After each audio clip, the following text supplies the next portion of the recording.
Yes, my friends, welcome back. Hope you guys are doing very well today. And yeah, really appreciate the fact that you guys are joining me today for our upcoming game in over 30 minutes time now against Bournemouth away. Glad to see all you guys here. Sorry to keep you guys waiting a little bit longer. Great to see some familiar faces. Sean C, how you doing? Junior, what's good, man? Absolute. This is the same formation that we've played all season for those that don't realize. I feel like maybe it's like the best time to really tackle the lineup that we're seeing in the game today. And it's going to be a very interesting game. I mean, to be fair, there was one guy that I wanted to see play today, and that was Mikhailo Mudryk.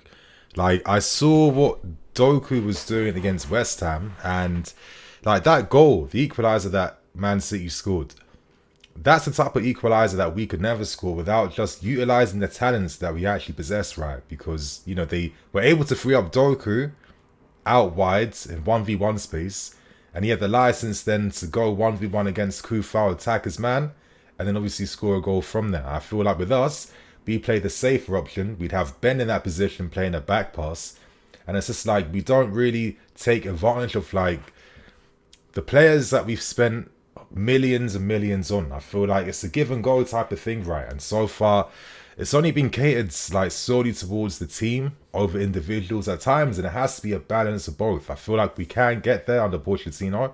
I feel like we can't forget what we saw in pre-season, as if that was all fake and that wasn't a real example of the type of team that we could be.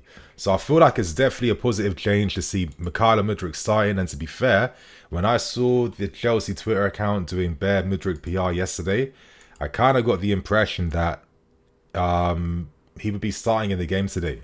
So as you guys can see right here, Sanchez in goal. I feel like maybe Petrovic might have to wait a little longer. Fair enough.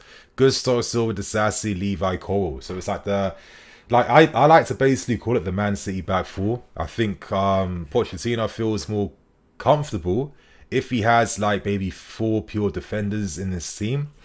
Interesting in midfield, Leslie Ugo finally makes his debut. Now, from what I was hearing behind the scenes during the summer, I heard that Pochettino was more impressed by Ugo over Andre Santos. And, that's no discredit to Santos, who looked really impressive in pre-season, but I think maybe Leslie just really impressed Poch even more. And I think these small little cameos that he's had recently, I think he's really demonstrated a great first touch. Very positive on the ball, really shows up for it a lot. And of course, I think he has the physicality advantage that most of these guys just don't have. So watching him play today, of course, really hoping for really big things for him today. Good luck, Leslie. Conor Gallagher, of course, he continues as the captain again today. And, maybe in my preview yesterday, I was being a bit unfair, omitting him from the team. It wasn't even it's not even because he's not good enough or anything like that. It's more the fact that I just thought maybe Caicedo Enzo might be ready. But obviously Caicedo only had one training session since he returned back. And reports said that he returned back and they had to but they had to ice up his thigh. So I guess he isn't fully fit. Hence why he's not even in the team at all today. So it does make a lot of sense, and it's good that we do have a bit of a big squad to cope with little small injuries like this. And obviously up front, I think that's I can't say the most informed. I think Sterling, Jackson are our most informed attackers. And I think Mudryk completing that should make things quite exciting. I just feel Ben hasn't been bad. And I've spoken about this so many times in terms of the expected assists, in terms of his assist record as well too, the creativity, the key passes he makes per game. He has been doing positive things on the ball, but for me, it just simply comes down to the fact that, he will have his limits all the time because he doesn't have other facets of his game that you want to see in a 1v1 winger. And it goes back to my point I mentioned earlier about how Doku, of course, was afforded that license to play his game against West Ham yesterday. And it was the individual ability of Doku that was able to get the equaliser for Man City after they created the space for them. For me, combination of team and individuals. And I just feel like when you go for Ben in the left wing spots, it is pushing team more than individuals. And I feel like it could have a few smallish negative effects where maybe a Nico is dropping deeper than he has to, or pushing wider than he has to, because we need to bring some spark down that left-hand side, right? So I do think that Poch finally did the right thing.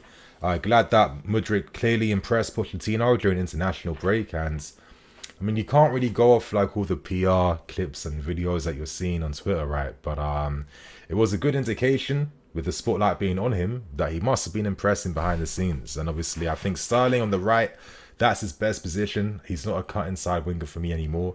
And Nicholas Jackson, I'm hoping that he gets a goal today against a team that came very close to signing him and then cancel the deal based on him failing a medical with them. I think, again, I feel like Nico and Solanke could have been a stupid front two together.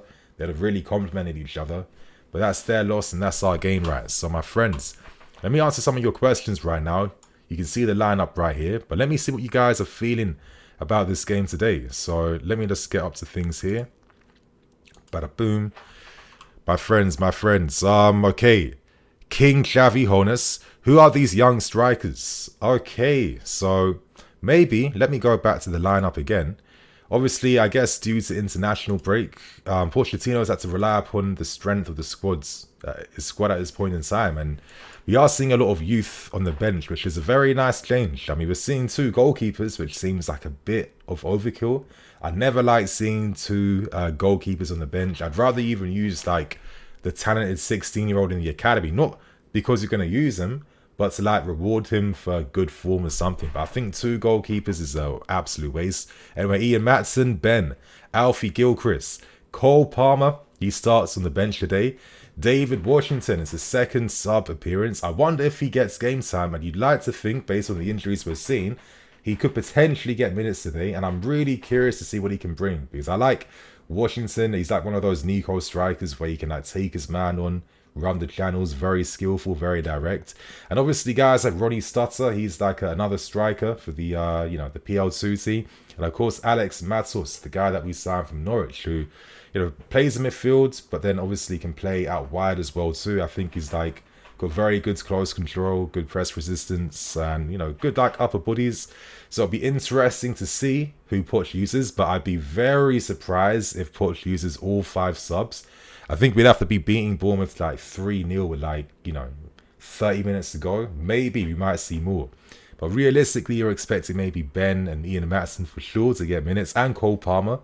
I hope that maybe Washington, at least 4 subs, Poch, at least 4 subs. At least David Washington, getting an opportunity today to replace Nico Jackson. Obviously, with how thin we're looking up front at the moment, I feel like we can't really put too much stress upon any of the strikers or attacking players right now. But let's hope that we perform well. I mean, you can't really tell too much from lineups, right? But I do feel like there's enough in the team to hopefully feel like something can happen.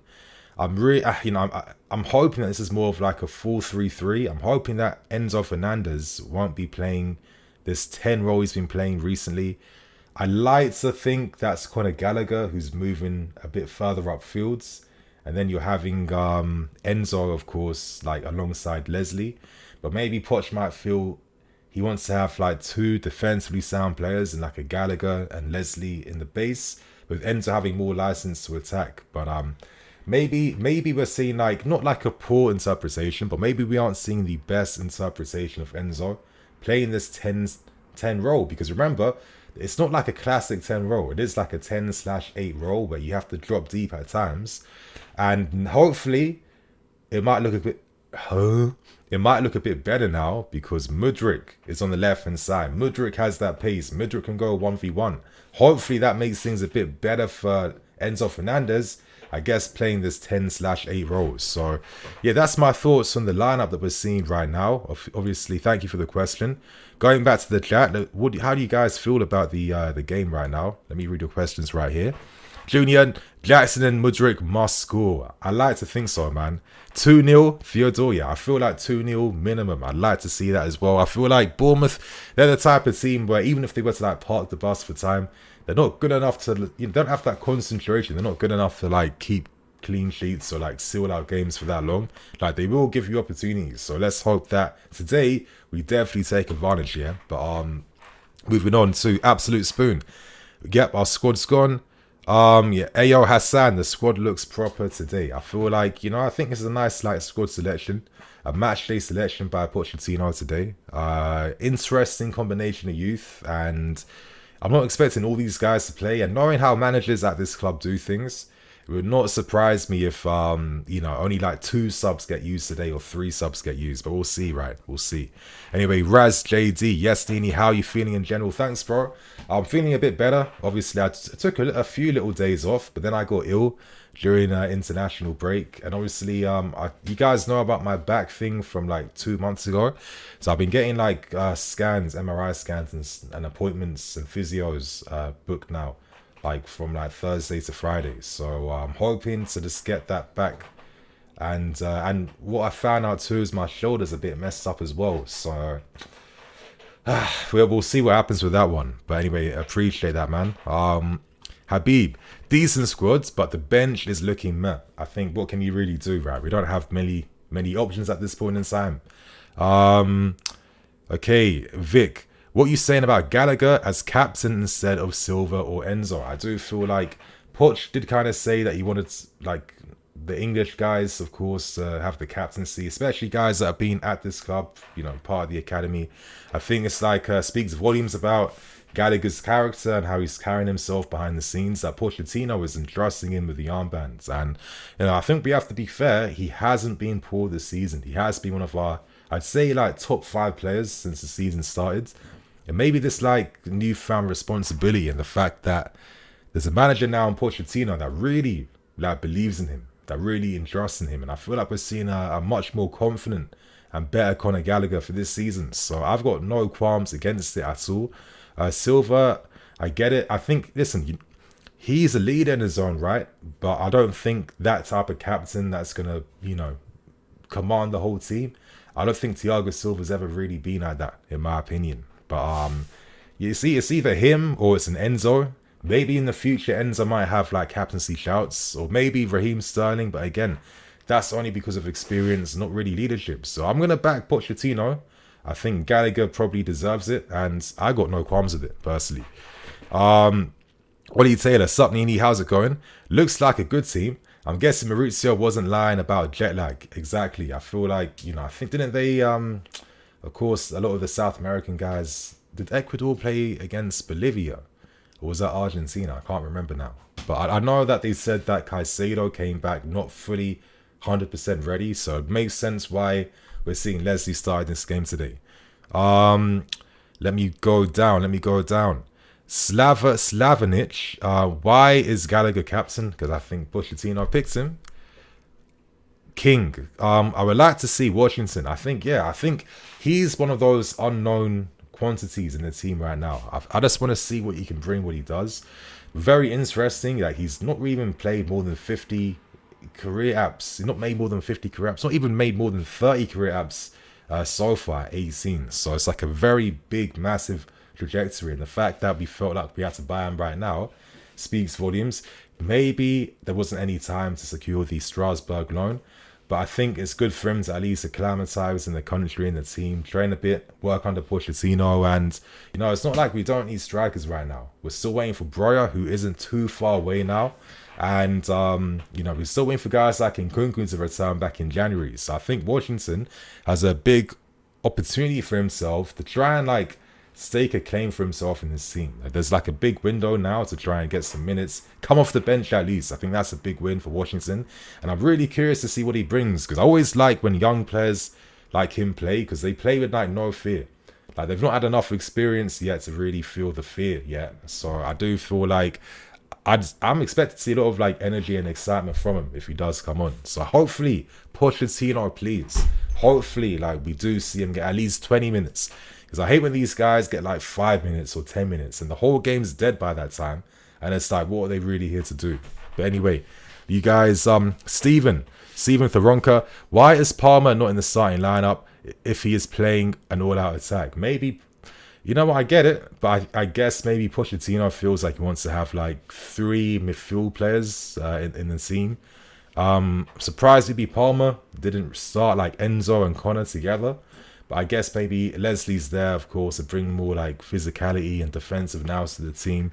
And, you know, of course, that gives the license for a Gallagher to break away and an Enzo. So we'll see what happens.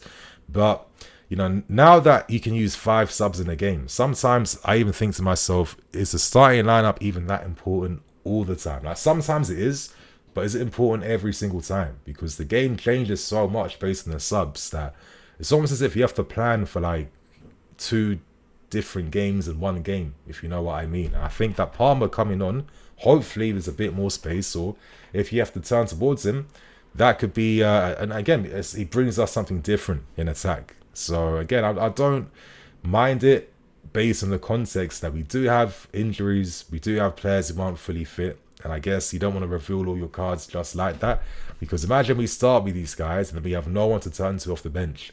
Like if Palmer was starting, and let's say we're like 1-0 down or 2-0 down, or like it's 1-1 and we need to like bring on someone with a different spark. Like if he wasn't there, all we'd have is Maatsen or like Washington or Matos or something like that. So I do understand why Pochettino is probably doing things like this, to be fair with you. But moving on, SM Puzao. Crazy we've spent 1 billion and our bench looks like that. Absolutely unlucky. Again, injuries has been a thing for so long. Like I remember actually last winter periods when Graham Potter got hit with an injury crisis too. I remember really stressing, like it's a bit like hard for him right now, and everyone at the time was like, excuses. But it's like not too different from what we're seeing now, right? I don't know what it comes down to. I really don't know. Is it like maybe like when you have so many young inexperienced players, or so many players who are still like developing and growing their bodies, right? Maybe are they more susceptible to like a few breakdowns and stuff like that? I don't know. Is it like things happening behind the scenes in training? Is it like youthful inexperience where these young guys are like constantly just like, you know, going like 100% every single time, and maybe like a more experienced guy knows when to do that and when not to? Like I really don't know what it is, but you know, it's been the story of our lives now for like what 3-4 years, non-stop injuries, and I just hope that things get a bit better. And at least that most of these guys are coming back within like 6 weeks now. So fingers crossed. No injuries to any big players. That's all I'm praying for right now. But anyway, let me move down, my friends. Kapugama up the Chelsea, always. Vic Pochettino, we have to win. We have to show with Chelsea. We have no excuses.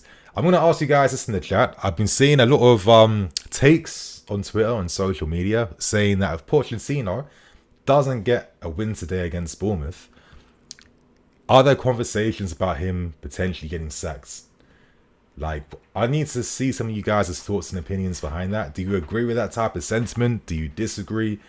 Do you think it's too harsh and too soon? Or do you feel like this is how football is? And listen, if you're like with 5 games we're seeing nothing, then question marks, you deserve them. Like, I want to see what you guys feel about that. Maybe I might even do like a little bit of a poll. Let me make a quick little poll right now. Poch sack talks if we fail to win today. Yes, no. Alright, what are you guys saying?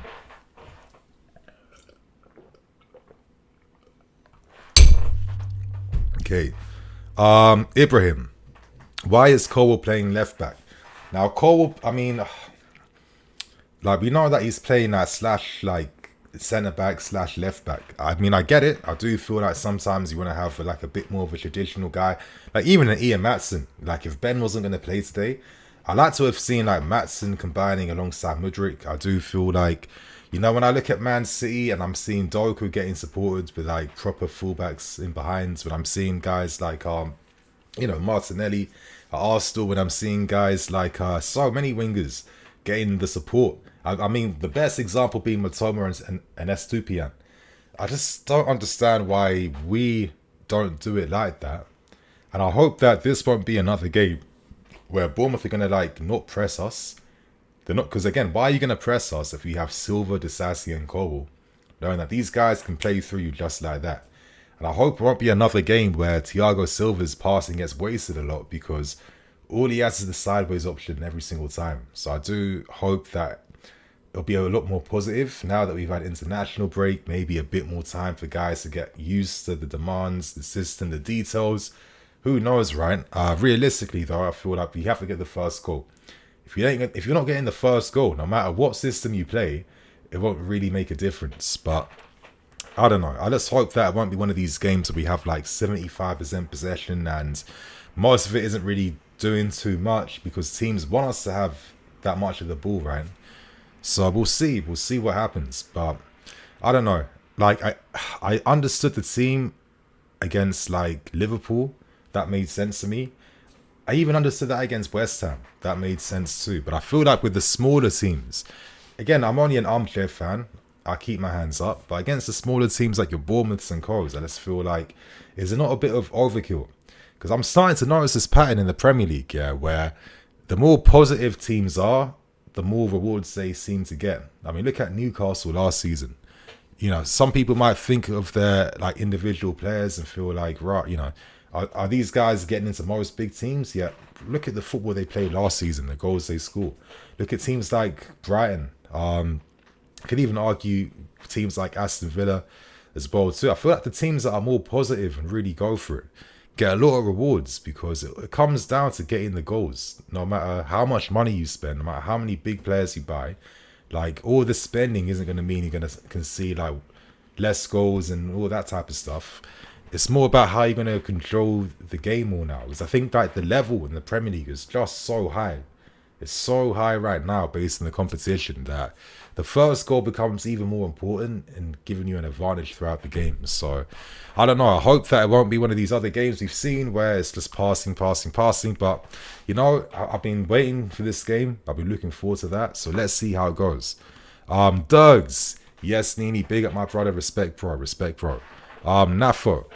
Trust Poch. Not trying to waste another billion with another coach's signings. Exactly. Like, we're getting to a point now where the spending now is getting a bit redundant. Because let's say, God forbids, that this season wasn't a success. I mean, I just feel that the spending will be just redundant at that point. Because the issues won't be because of the spending, right? It's going to be much deeper things. And maybe, again, I've been discussing it. Are we being too aggressive in terms of changing too many things all at once? Like, obviously, I think some of you guys watch Begovic's interview with Goldberg on his Byline podcast. I feel like a lot of these senior, older ex-pros at this club have a bit more question marks because I guess like familiar faces that they knew at the club, like in the boards, you know, behind the scenes, staff, players, etc., they aren't there right now. And it reminds me of, what is that thing? You know, that analogy where if you have like a boat from like the 15th century and let's say you replaced like all the wooden parts to that boat, like, is that the same boat? I guess that's the same conundrum that a lot of the ex-pros are kind of feeling right now. So, I mean, we'll see. I feel like we got the talent. I think we have spent wisely, but real life ain't FM. You know, just because you're buying 4-star, 5-star players, that doesn't necessarily determine you're going to start getting points right. I feel like, you know, just take patience and time is the only thing that's needed. So let's hope that today it is going to be a positive performance and a win. I feel like we need to win today against Bournemouth. But anyway, moving on. Merlin, we just need some transparency from the medical team. Again, is it fully medical? Because there has been contact injuries that have meant guys have, of course, been out the team. It's not always been like training ground incidents. Like if it was exclusively like training ground injuries, whatever, you could even argue, is the intensity of training just too much? And are we like exasperating the matter? Like I feel like there's all these like details that I just don't know if I can even really blame the medical team. I think it's easy to do that, but I don't think there's enough that's out there to really like pinpoint that on them. But anyway, City play with Gavardio at left back. Yeah, exactly. I mean, I don't know how I made that point about City having natural left backs. I think my head was in the past in the moment. But, you know, again, you know, I keep mentioning like Gavardio, Cole, are like, they're like the same caliber of centre back where they can play that / left back / centre back role. I think that's why they're really highly rated in the game. Now, this is why I always said I didn't really understand going for Gavardio when you had a Levi Cole. I think they could play together if you signed both. especially if you didn't sign like Badia Shields and stuff, right? But even then, it feels like overkill a little bit, to be fair with you. But I mean, it could have been interesting. It could have been. But moving on. Okay. Ola, yes, he deserves to be sacked. Okay. But again, listen, even if Pochettino got sacked, we're at a point right now where who are the managers that you're turning to straight away? If it's not De Zerbi, who else is it going to be, really? Like, who is the standout guys in the game right now where it's like, we're instantly feeling that confidence that you're going to do something? I think we're even past that point right now. But moving on to McAntony. I wanted Maatsen in place of Gallagher and Ben in place of Axel Disasi, but let's see how it goes. 3-1 Chelsea or 3-0. I think, again, I feel like all of us kind of want to see goals. We're waiting for the attack to explode a little bit. Hopefully that's going to be the case against Bournemouth. I kind of disagree a bit with you. I feel like either one of, I think even Maatsen, I would have preferably liked to have seen him with Cole playing as a centre-back, but let's see how these guys interpret the game today. We've only seen like 4 games of this. Who knows, like if you like judge it over 10 games, let's say we start off a bit slow the first 4, then we end the next 10, the next 6 really strong. Like who knows? Like I'm still going to keep a bit of an open mind, even though I have some thoughts, but we'll see. I mean, as long as we win, I'm at a point right now where, I look back at how I used to take wins for granted. Like, there used to be a time, where we would criticize how we won.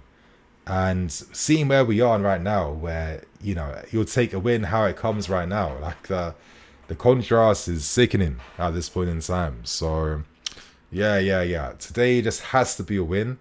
And if we don't get one, if it's a draw, I am going to be annoyed. Not going to lie. Because it's getting kind of long now. But anyway, Harry Bell, love the channel. Really appreciate that, man. Gianni, yes, Gianni. How you doing, man? Can someone name me a better coach for us right now? Is Pochettino the best coach for the project? If we sack him, I lose all trust in the sport. Exactly. I feel like we're at that point now where, I think that if that doomsday scenario happened and somehow, we look back at this season and it was the season where Pochettino got sacked, then for me it will simply come down to how aggressively we rechange everything instead of doing it gradually. That would be my only thing then. Where it's like you did too much too soon. That would be my only concern. But we'll see. There's still time. Benjamin, Kendrick Paez seems the real deal.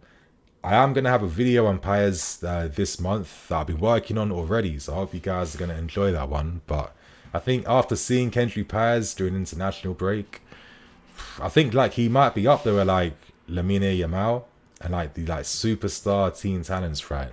Like it's getting to that point where when he is 18, I would be very surprised if he was to then get sent out on loan or go to like a Sporting Lisbon for a year or 2. I think that would be, I hope that's not going to be the case because I feel like this guy looks like the real deal. And when teams like Barcelona actually invest in these guys right now, they reap the rewards in a few years' time, right? So I think Kendrick Paez, he looks like a superstar in the making, to be fair with you.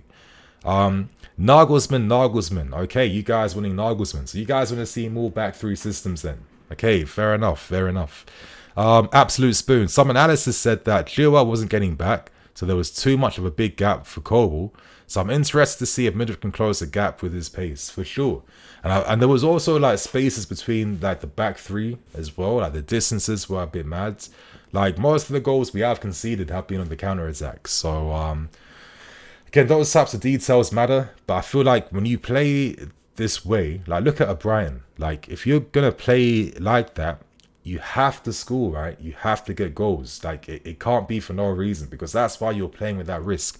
Like there's no system that can do everything all at once perfectly with a perfect balance where you'll never score and you'll never concede and always score goals. It's not going to happen. So it's just like I feel like those issues with Ben get exasperated because we aren't in the lead. We aren't 2 goals up. We aren't, you know what I mean? Because when you are in the lead, you can then control that lead, right? You can then like sit back or play on the counter attack. Like when we used to win, but when we won the league with Antonio Conte, like we would play to win, then we play to seal out the win. It was the same thing with Conte, the same thing with Mourinho. That's how it is. And I feel like it's been such a long time since we've been seeing wins like that I think we're all kind of forgetting. But my friends, we've got 5 more minutes left until the game starts. Let's hope we're going to see something positive today. That's all I'm asking for right now. But answer a few more questions. Merlin, what do you think about the fact that we are still lacking in goalkeepers and strikers? I mean, we'll have to see. I mean, we've invested young more than investing big, right? I think we've got good young talents. I think we wait for Brera to come back. And I think in Nkunku, if Nkunku was here, I feel like maybe he is a difference maker where we do convert a few more opportunities. So, you know, I'm not even thinking about that just yet because there was no one in the market we could sign. We weren't going to sign Osimhen for 200 million with no Champions League football. That wasn't going to happen. So, again, we have to wait. And I'd rather that we wait for, like, options instead of forcing it, in my opinion. Like, I know guys are talking about Ivan Toney. Maybe, but even then, I'm just thinking, like, is he the guy that I feel is, like, a proper, like, you know, top 10 type of striker that I'd want to have, or top 20 striker in Europe? Probably not. And he'll cost big money. He hasn't played for a while. I don't know, it's only my opinion, but I'd like to think we're going for better options than Tone, to be fair. Not gonna lie. But yeah, Ayo Hassan. It's not that he's a bad player. I know what he can bring, but I just feel like I'd rather we just give the game time for the young guys to at least grow a bit, because what's the point in signing young if you don't want to give them minutes? I think Tone taking out space in the team from other guys, I mean, it won't show like full commitment to the project, in my opinion. And I feel like for the money and stuff and the wages, I bet in like a year or two there's going to be better options out there. So I'm not too sure, to be fair. Carbo, we have infused experience with youngsters. We would be doing well. Yeah, if we had kept a few, this is what I mean. Like if we gradually like reconstructed the team over like double the period of time instead of like 12 months, maybe that makes things a bit easier. Because let's not pretend that we had players at the club where people didn't really rate them, and we still got Champions League football and secured objectives. So it goes to show that, you know, being a strong team isn't always about how much money you're spending on individuals. It's about how the team performs, right? But we got 2 more minutes left. My friends, give me one little second. I'm going to just take a little quick toilet break right now, just so I can get fully comfortable for the game. So bear with me.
Yes, I'm back.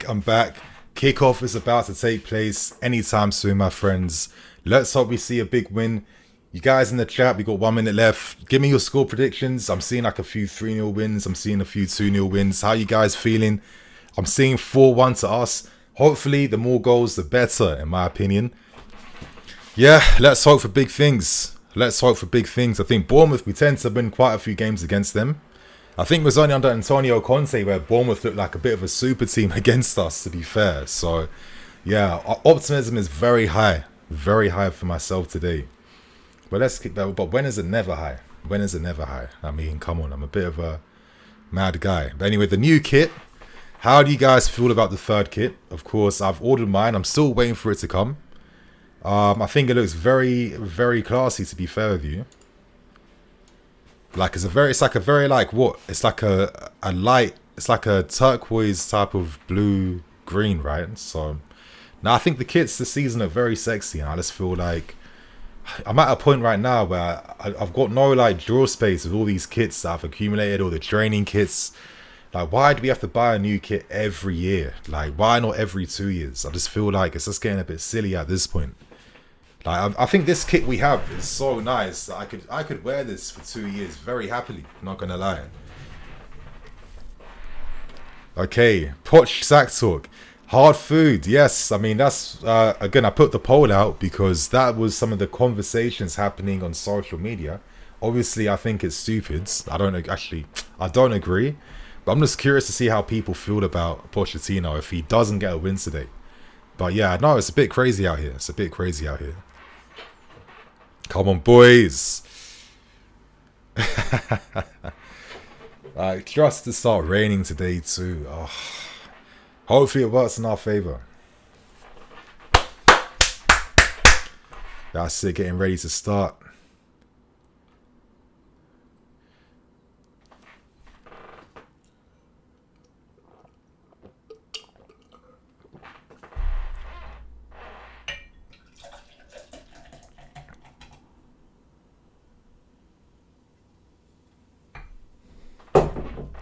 Bournemouth are kicking off right now. Chrissy's about to take it. 3.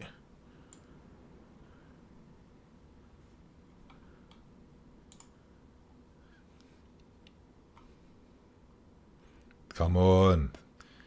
Yep. 3, 2, 1.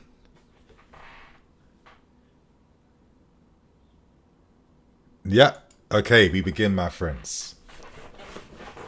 Bournemouth, they pushing men up straight. Long kick to get like men inside our half. And throwing straight to them. I think the Kirkech guy they signed, that young like Hungarian fullback, has looked quite decent in the league so far. Let's see what he does.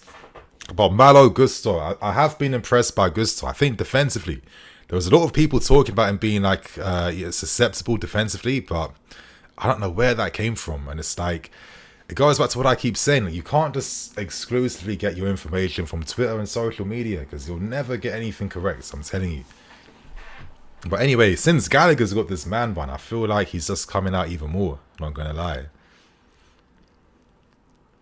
Gusto, he finds Enzo first time to Connor. Good play. Connor gets his body in front of the ball. Finds Levi. Oh, Silva, who plays it back to Sanchez. Back to Disasi. Gusto. So Bournemouth are looking to press us a bit higher then. They're putting a man on one of our fullbacks. They're not just like they're not sitting off. So I guess their plan is to press when they can and then sit back when they can. Okay. Anyway, I think that we did quite well to keep the ball under pressure. Good play. That's it. Come on, Enzo. He finds Gusto out wide on the right hand side. Nice start. I like the start so far in the first minute. Gusto, he's in fields, plays it back to Leslie, back to Enzo first time, played Gusto. Gusto is a very, he slipped at the wrong time. But look at the recovery play so from Gusto. Played. Come on, Raheem, you got space. Come on. Raheem. You know what? I'm happy at least that we're attempting things outside the books. Anyway, nicely won by Leslie. Nice little elegant gallop then with the ball. Back to Mudryk, who just kind of loses it. Okay. Played Levi. That's it. I like the recoveries. That's it. Mudryk in space. Oh, unlucky. Tried to play that reversible, but Nico still has it. Back heel. Mudryk. Oh, that's it, boys. More of that, man. That's more of that shit I want to see. Come on. Like, this is what I mean. Nico and Mudryk have had, like, they got untapped potential together. Like, Ben can't do that. And I love that Mudryk can play crosses either foot. I think that's such a nice skill that he has. But look, head up. He tries to play the right pass to Connor, but maybe it was a bit too high. Like, it was very hard for Connor to really get any direction on that cross then. But anyway, corner to us. Enzo, back to Connor. Connor, a bit too ambitious, a bit too gas, not going to lie. What was the point in that? Oh, Raheem. Okay, free kick. Fair enough, fair enough. But I'm not going to lie. Yellow cards. Oh my, what? Yellow card just like that. Come on, referee, man. I get why it's a yellow, but sometimes, like, just allow it sometimes, you know? Okay, give managers time for sure. Show the lineup. Yeah, I'll put the lineup on screen. But so far, I'm liking this. I mean, how are you guys finding the first few minutes? The first, like, 4 minutes so far? I think it's like there's a nice, like, energy to how we're starting this game, which is good to see. Like, the players, look at they're up for it right now. You need an app to watch the game. I'd recommend this site. I'm going to put it in the chat right now. I recommend you guys Google that. But anyway, can't believe Ben is dropped because of one bad game. I don't think it's even because of a bad game. I think it's because I think Mudryk is just looking good. And I think Poch might feel like he's ready now, to be fair. Should have been 1-0. I get it. It was hard. It was hard. I think the cross wasn't perfect. There was pressure from behind on Gallagher. And, you know, well, he was supposed to score with his thigh, with his knee. I think it's a bit unrealistic, to be fair. But I just like the start. I like the start so far. Gusto receives, plays it back to Disasi. Look at that Disasi pass. That's sick play. That's sick play. Like, Disasi is not going to lie. Those passes he makes, they are so crisp. They're so fast. Like, I can see why that in itself is why we spent the money we did to buy him to begin with. Ooh. It's like one of those, like, FIFA passes he make, right? Like the low-driven pass. That's it. Yeah. How's that not a yellow, ref? Like, if Sterling's going to get a yellow, why is there not a yellow now for Cook? Referee, come on, man. I feel like it's going to be one of them games where Bournemouth will make like 5 fouls. The moment we make 1 foul, we'll get booked and we'll get a card for that. Yes, to Sassy. If that went in behind, then I think we'd be fighting right now. But anyway, played Raheem. Yes, he finds Nico out wide in the right. Come on, Nico. That's yours, bro. That's yours. That's yours. Back to Gusto. Nice, fast start. I'm liking the energy so far. First 6 minutes. Like, very quick passes. Like, no one's wasting time on the ball. I think Connor had to just clip that pass then, but I see the idea.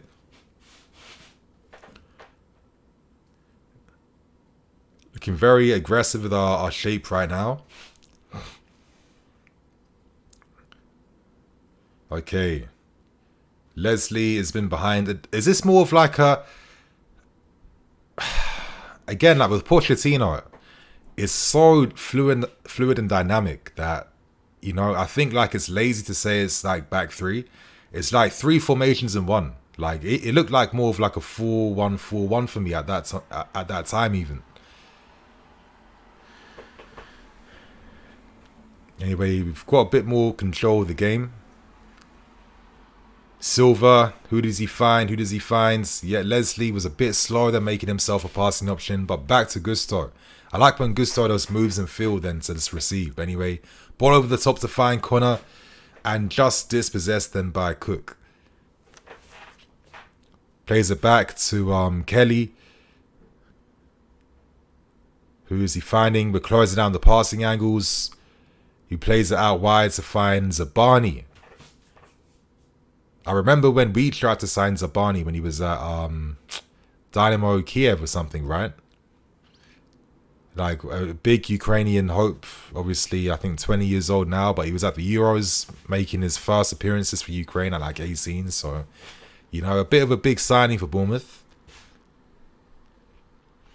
Kelly finds again, just wasn't able to win that ball then, Leslie. That's unlucky. That was a key tackle to win then. But anyway, well read then by Cowell. Plays back to Disasi. Nice disguise pass to Disasi. Good play. Then he finds Cowell, who's looking to, like, you know, drift wide to be a wide passing option. Back to Silva. Who's his options?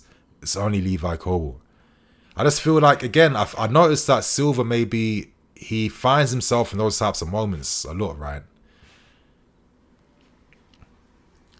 Okay, poor play, and that's ours. Okay, Cole keeps that ball in, plays it back to Silva outside the boot pass, and goes out for a throw-in to us now.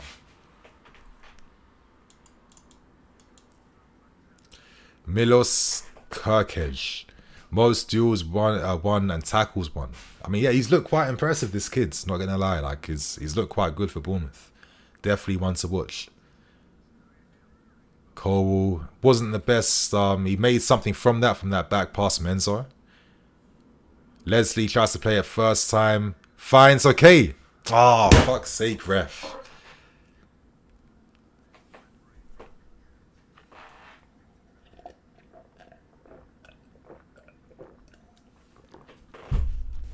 Free kick now.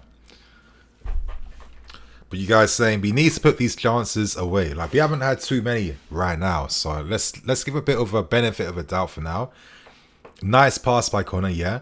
Looks so much smoother with a back four. Who would have thought? I mean, we have been doing this. It's not something like, I know what you mean though. I know what you mean. Like, it is like a back three sometimes. It is a back four sometimes. I get you. 4-1.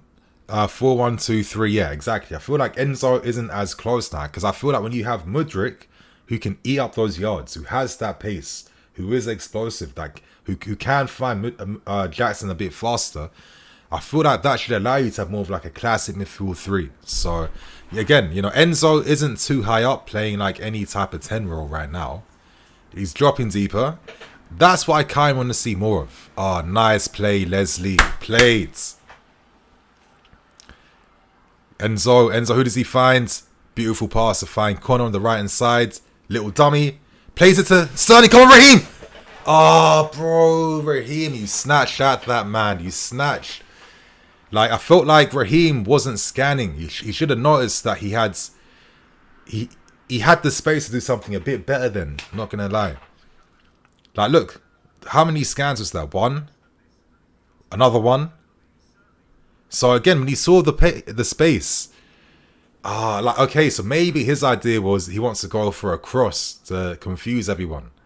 I don't think that was a shot like I thought it was on first viewing, which I get. But I think taking the shot in that position was like, come on, Raheem, that's your bread and butter. I don't understand why you didn't go for goal then. Like, stuff like that. Like, Raheem should have gone for goal in that moment, not gonna lie. That was really good play. Nice little pass from Connor. People keep saying this guy's got no creativity, but I keep saying creativity is about how the team moves on and off the ball. Like, if there's no movement, if guys are static, like, you can have the most creative player in the world and they'll do nothing if the team isn't moving. It's just that simple. I think, yeah, Connor on the right hand side playing his like traditional role suits him. Anyway, oh, Raheem, little dummy. Back to Connor again. Plays it wide to find Gusto. Gusto, take your man on. Take your man on. Good. You're good enough to do that. You're good enough to do that, man. I feel like sometimes Gusto, like, he's doing everything really professionally. But I feel like moments like that, take your man on. There was guys inside the books. And you're good enough to beat him. You're good enough to beat him and try and put a cross in the books. Utara, that was mad play from him. But easily read then by Thiago Silva. First time back to Enzo. Enzo finds Connor. Connor plays it back now to find Raheem. Raheem, attack the space, attack your man like he did against West Ham. Okay. Back to Gusto. Back to Leslie. Okay, we've pushed it back. But are Bournemouth looking to press us to get the ball back? Maybe. Well, I have to see more of the game to figure that one out.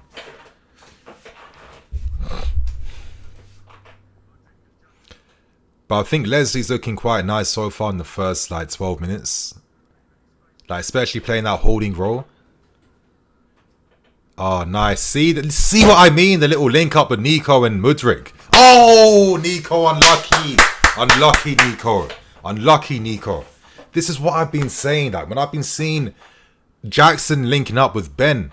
Ben can't do what Mudryk does here. Look. 1-2, 1-2, boom, boom, boom. Then he takes that shot. Very unlucky from Nico. Oh, that was sick play. That was sick play then. Like, finally, this is what I've been saying. I want to see Mudryk in this goddamn team. Like, when I saw these guys doing it in pre-season, I was thinking to myself, why am I not seeing it now once the season started? Like, it makes no sense.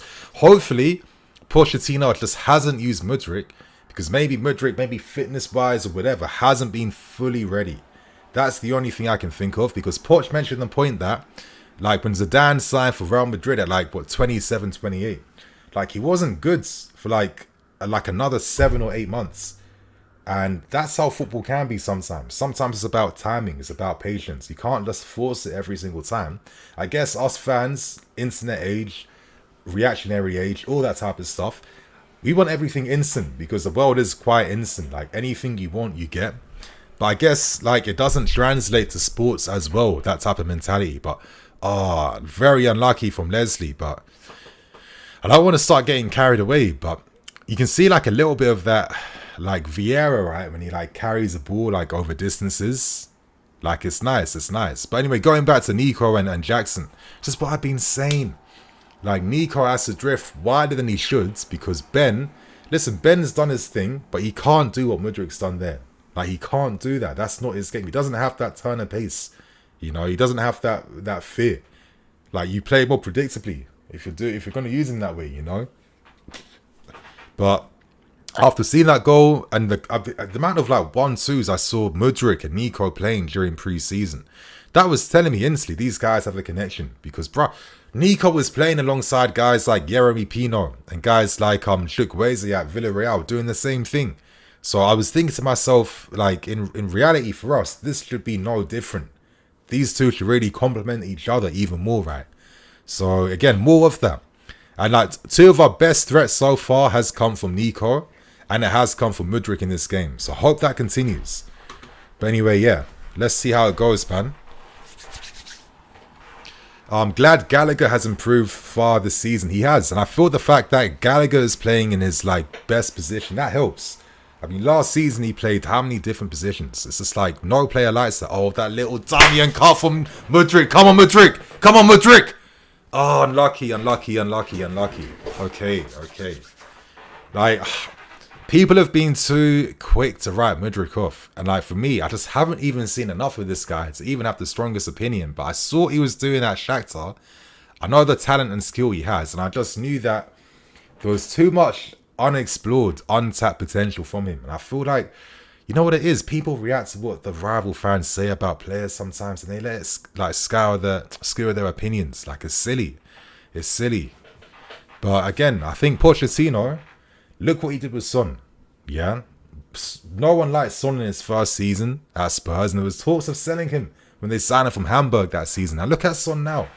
Like that's what I mean. This sport's it's not always about the short term. Like, you got to think in the medium term to long term as well. But I'm not going to lie, I'm liking this start so far. But it's not the first time I've said this. Unlucky. What are you guys saying? First time Mudryk looking nice in a Premier League game. I mean, it's not really the first time. Leicester City, he looks sick playing up front. And obviously, like, debut against Liverpool. So he's not being awful. Get Sterling off. What? You're crazy, bro. You're crazy. Where am I streaming from? I'm watching it from Sky Sports, like, official app, basically. Obviously, I'm subscribed. They got the Virgin Media package. You can obviously just watch it. But there is a website called Vipro, VIPROW. Google that and you will find a link. I'm going to type it in again if you guys need to find it. Google Vipro. So I've left you guys a streaming link to find in the chat. If you guys need to find it, that's what I do. That's what I'm here for, man. And you know what? I'm going to make things a bit easier because I'm just sick like that. I'm just like a great guy like that. See, I'm not even watching the game so I can help you guys out. That is the actual direct link for anyone that needs to watch the game. So, good Sanchez. Oh.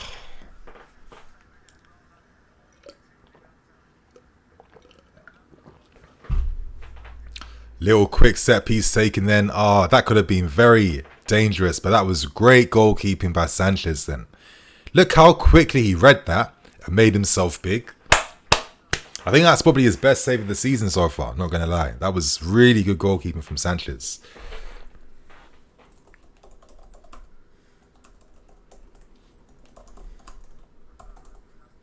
Sanchez save.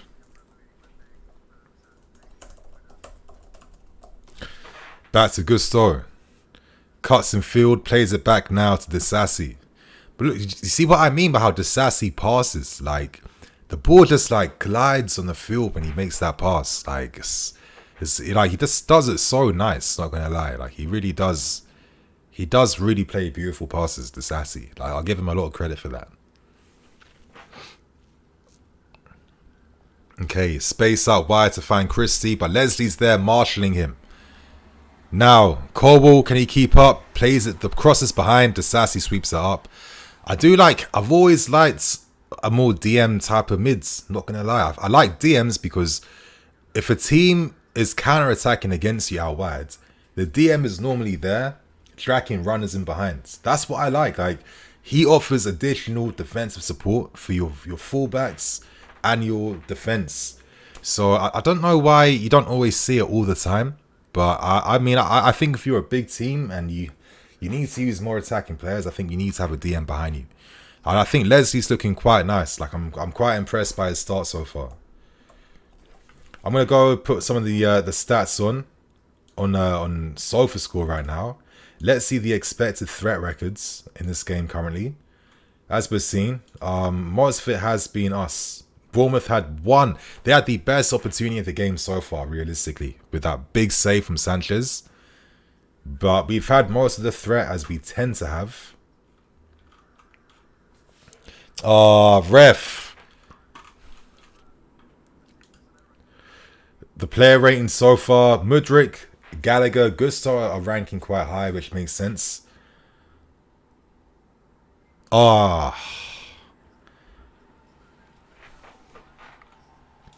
Statistics.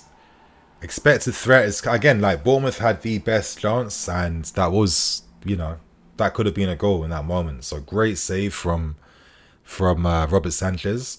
We've had more expected assists. I thought there was 2 moments then. Nico unlucky hitting the post, and I think Sterling should have taken a shot. I think that was a mistake he made. Like, if you're getting yourself in that position, how are you not thinking my first instinct is to take a shot on goal? I think that was a bit poor then.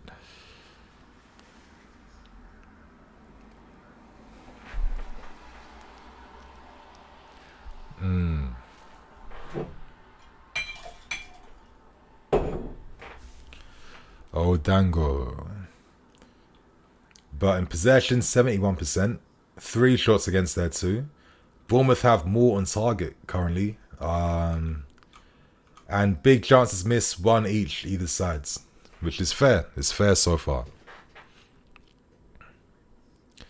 Finds Enzo. Can he switch that to Gusto? Yes, he does. Of course he does, because Enzo always does the right thing. Anyway, Gusto finds Sterling free out wide. Yes, Raheem. Yes, Raheem. Yes, Raheem. Yes, Raheem.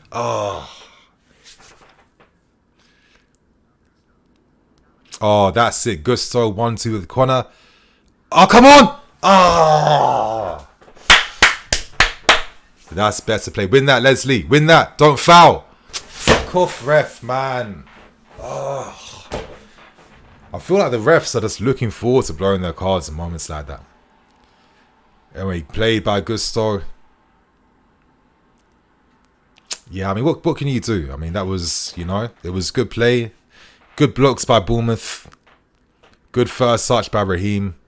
I mean, yeah, what can you do?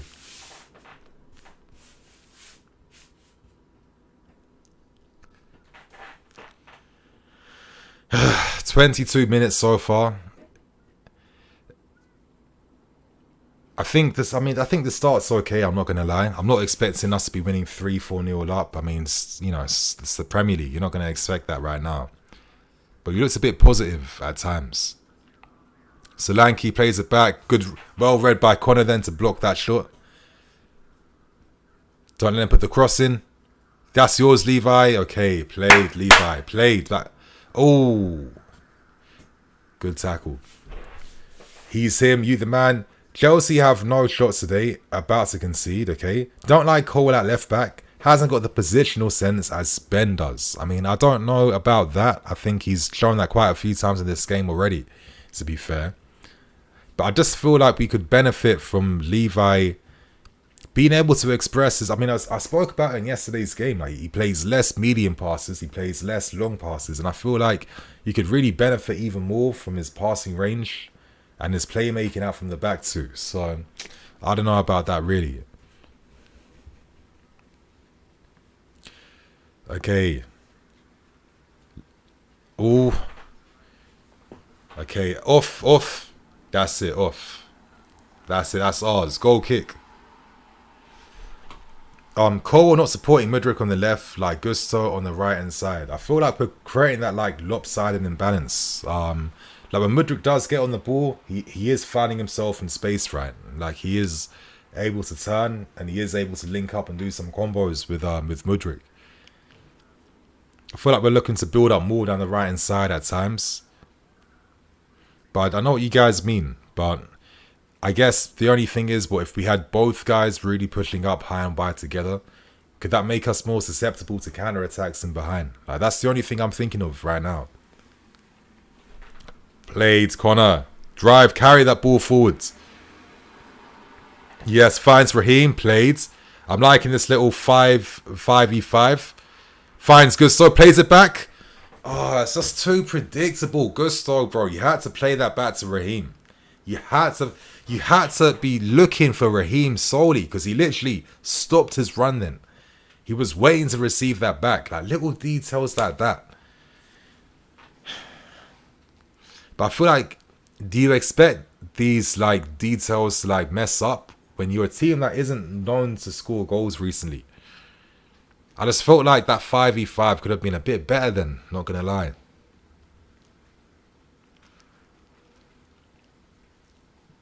Back to Billing. Nico's trying to close this man down. I'm liking the press from Nico then, but it was a yard too slow, not going to lie. Reverse ball behind. Ooh. Come on. Ref, look, he's on Raheem. That was, not gonna lie, for a 19-year-old, that was pretty smart to hold Raheem off like that, not gonna lie. Where's the pass? It's not there. So he has to play it backwards. Finds the Sassy, plays it back to Silva. But I don't know, I just feel like if Cole was in Silva's position, he would just play like, he would find a pass that no one else is seeing right now. See? Okay, finally finds Enzo. Back to Mudryk. Plays it back to Levi. Plays it back to Silva. We're trying to draw Bournemouth onto us right now. I mean, did it have to go back to the keeper? Fair enough.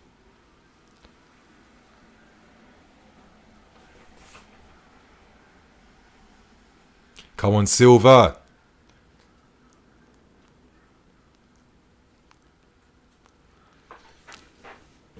Now it's looking a bit slow now, you know.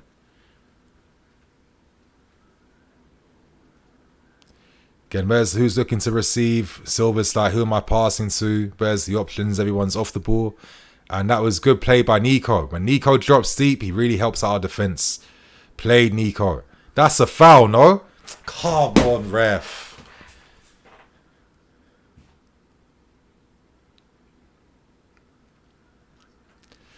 Our link up is terrible. Sterling should have passed early to Jackson. Final ball is such a problem.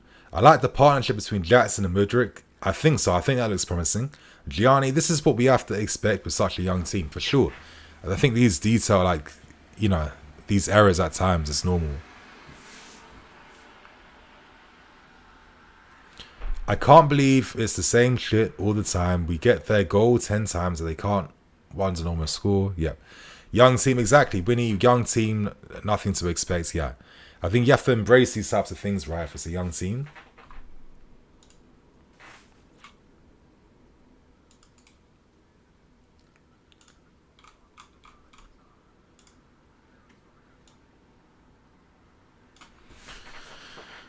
Played Gusto.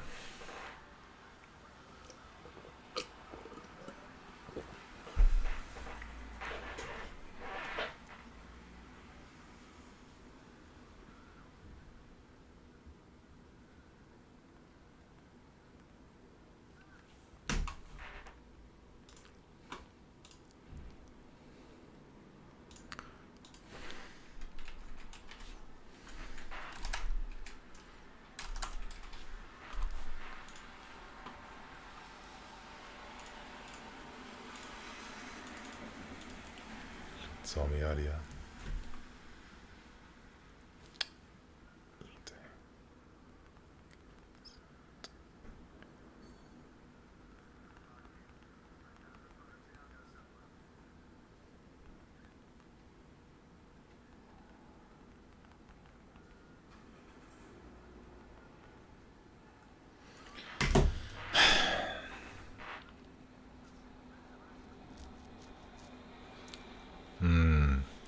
I feel like the game's really slowed down recently, not been too much in the past like 10 minutes. Ben's warming up.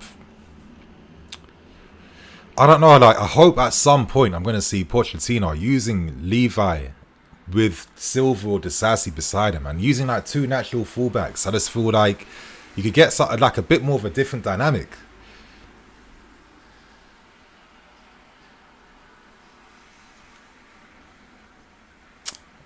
Come on.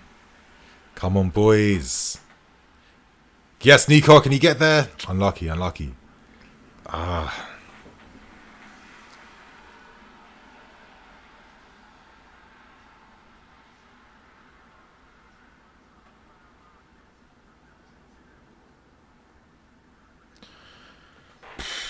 Flipping hell. What's everyone saying? Possession, Ben is warming up. Nico is nowhere to be found. He's always in between two defenders. Nico is more of a counter player. Rate that Ben's warming up after 30 minutes. I bet it's for Mudryk as he isn't tracking back. Let's hope not. Let's hope not. I feel like sometimes, is it like a standard thing where this is like the Premier League standard where, like, let's say if an attacking player isn't maybe tracking back as well as they should be, like, do they deserve to get taken off? I mean, again, like, has Mudryk been that bad? I'm not too sure. Has there been much threat coming from their sides? Again, I'm not too sure. Maybe Marcus Tavernier's looking all right, I guess. I don't know. But I just feel like, listen, if you're going to be signing these guys, you can't be expecting them to be like 100% perfect, tracking back to, you know, keep up with runners. That makes no sense. I mean, the only time I really felt like we were really in control of like wingers was when we had like Ben and Rudiger doing their double team up. I just felt like I've never felt so secure. I think I haven't felt that secure since like John Terry and Ashley Cole down the left hand sides. I felt like Rudiger and Ben were just like just phenomenal together, and like in that CL final against City, like yeah, it was ridiculous, to be fair with you. But we have to up the tempo a bit. I want to see Enzo on the ball a little bit more too as well. Like hopefully we can find him a bit more so we can like orchestrate and dictate our game a bit better. But again, it's the Premier. There's going to be times that the game ebbs and flows. Like, you're not going to have, like, 100% control of the whole game. I mean, look at Man City. Do Man City even, like, properly dominate 100% of the time? Absolutely not. There's times where they have to sit back. There's times where, you know, the opposition do have an advantage over them. That's just, like, the quality of the league now.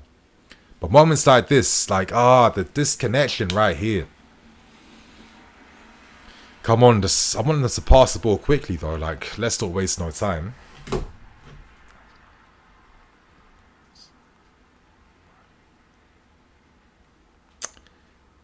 Strasbourg have conceded again. They're losing 1-0 to Montpellier. So far, Vieira's not having the best start. Anyway, Mudryk on the ball. Oh, corner! Oh, great save. It took too long. Like, I was getting flashbacks to Gross's goal against Man United yesterday. Like, that was great play by Mudryk outside the boot to find Connor. I mean, I think Connor did nothing wrong. Maybe the touch outside was a bit too heavy. Look, this touch here, a bit too heavy. See, he was like chasing. Like, he had to take another run before he like connected with his shot then. So that first touch away wasn't the best one from Connor, because I felt like he wasn't able to properly connect. So it's the details like that, the details. But so far, Mudryk is producing everything for us in terms of creativity and assists. And I think he's looking good. So yeah, I'm really liking what I'm seeing from Mudryk in this game so far. Yes, Leslie. Oh, was that Silva? Couldn't see it then. Look, can he find Mudryk? Very ambitious. Like, very ambitious. That was never gonna happen. But yeah, Strasbourg, finally, Angelo starts his first game. And based on OneFootball's player rating score, Angelo has a 7.1 match rating. So he seems to be playing really well against Montpellier. So hopefully he keeps that up. I think it's I don't know. In hindsight, I wish we kind of kept Angelo. I felt like he could have given us something on the right hand sides. But anyway, we're seeing Alfie Gilchrist warming up and David Washington warming up as well too. Alex Matos on the bench, Ronnie Stutt on the left hand sides. So Poch is really using the youth, because they were training with the first team. So again, I like that he's not afraid to do that at least. Anyway, Silva. What's happening with Silva? Was that like a... He's holding every part of his body. I don't know what's happening right now. He's holding his ass now. Like, what was this tackle? He's holding his shoulder, his ass, his back. Like, wow.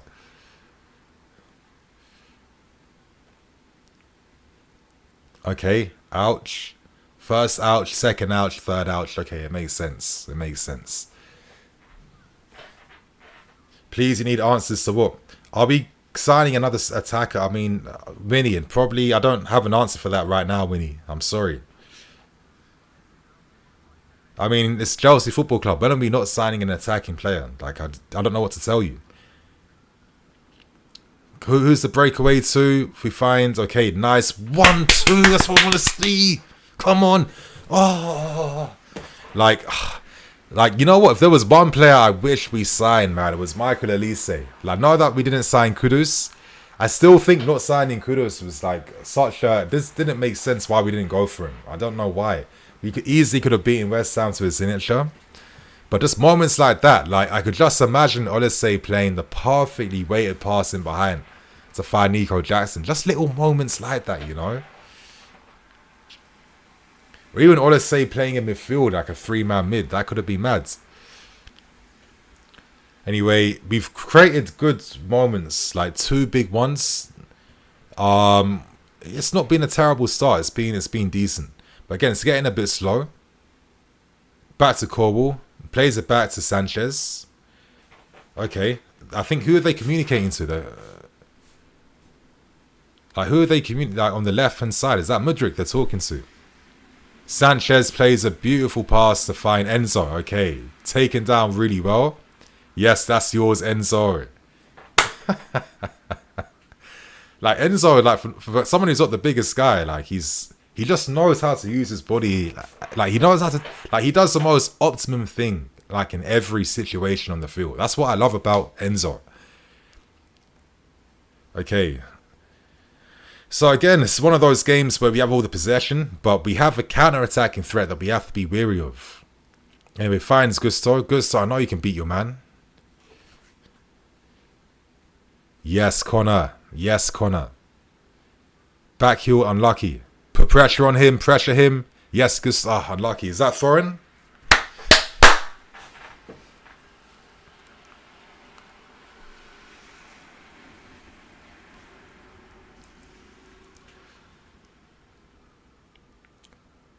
Okay. 37 minutes. We probably have like, what, 10 minutes left before the first half ends. A goal always helps, especially away from home, getting the first goal before the first half whistle ends.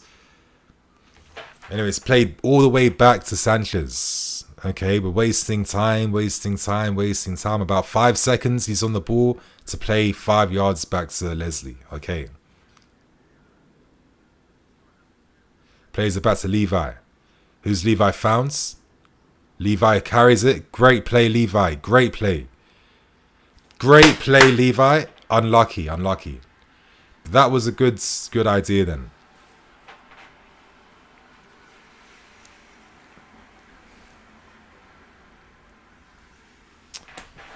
Fuck's sake, man. Gusto is a good player. Unwatchable. I mean, it's like at results, I think unwatchable is very harsh. I'm not gonna lie. Like, you literally survived last season. I think if you dropped that bar last season, it would have made more sense. Let's not be too hyperbolic now. Yes, yours, Leslie. He finds Connor. I think Connor's been really good in midfield. Lots of 1-2s, lots of combo plays. Oh, Sterling with a cut inside. Ah, that's a yellow cards. Is that a yellow? Is that a yellow cards? No. It's one of those types of games where Bournemouth can make the same foul against us. They'll get warnings. They'll make it 3 times at least. The one time we do it, we'll get taken down. Like, how is that not a booking? He's not only... That's like 2001. No, he's dragging him back. And then he doesn't even win the ball then. Oh, that's it. Please, please. See, like, again, like, it's just the fan in me coming out. Like, I'm just praying for anything in moments like that. That's yours to Sassy. That's yours. Just put your brick body in front of him. Goods.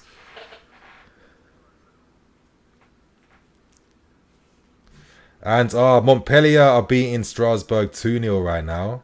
Vieira's looking like a myth at the moment.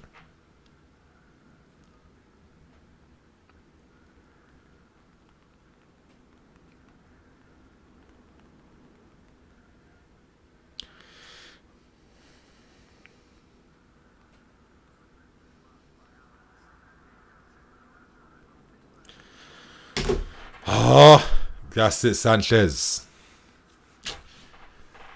Sorry, my girl's texting me at the moment. Sorry about that, you guys. That's Connor's carrying, finds Enzo on the left. Cole's making the overlap, but I don't know. I mean, it's not been bad, but I just feel like there's more untapped. Like, get Mudryk in the game a bit more. I feel like if he had a Maatsen who's making them underlaps and stuff, that would help. But look, you see what I mean? What's the difference between Mudryk's tackle then and Karkej? Is that a straight yellow card tackle? Maybe it is. Maybe I'm just being stupid and I don't know. But is that a straight yellow card for Mudryk when Karkej did the same thing against Sterling? Like, I just don't get it. Like, what, 2 like sloppy yellow cards now to both Sterling and Raheem. I call it Mudryk going for a big tackle on him. Rate that for Mudryk. Let's let him know for sure. Enzo and Gallagher are links to Jackson. 0-0 makes sense. What is wrong with this team? Yellow cards. I think Nico has been on the periphery a little bit.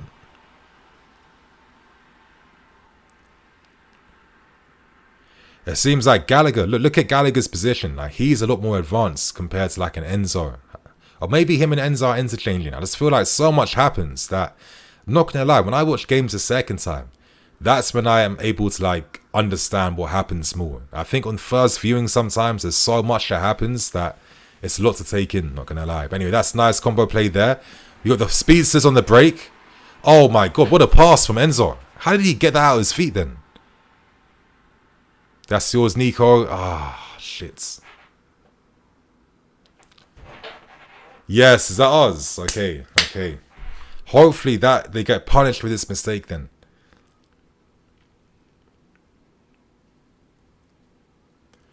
Bravo. Mudryk's football IQ. Not scoring is frustrating our players. Yes, watch when Palmer comes on. Maybe Palmer is that little connection that we need. We'll see. I feel like we have to balance out the attackers we use. But we'll find out. Leslie, Gallagher. Played Connor. Back to Gusto. Just wasn't able to get out his feet then. Disasi wins that. That was a good play. Yes, Gusto. That's it. Oh my god, ref. Like, play on, no?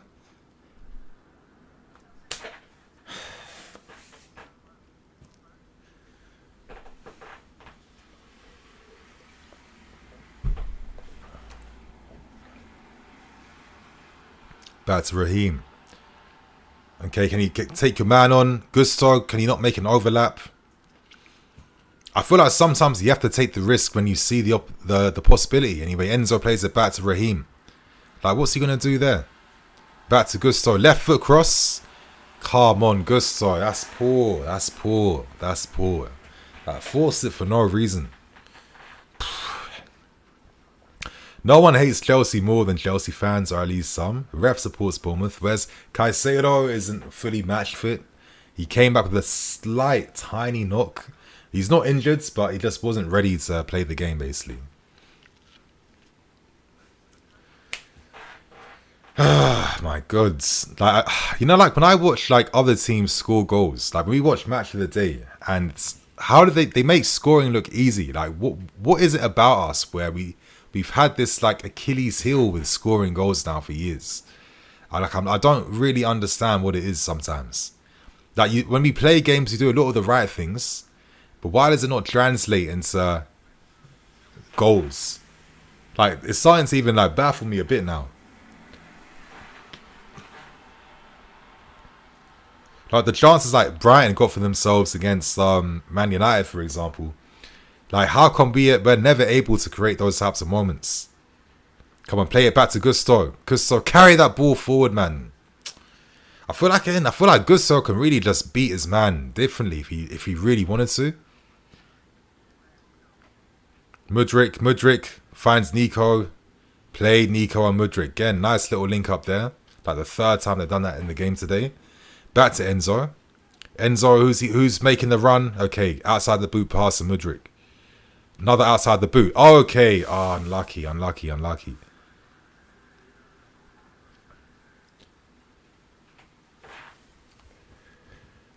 to watch.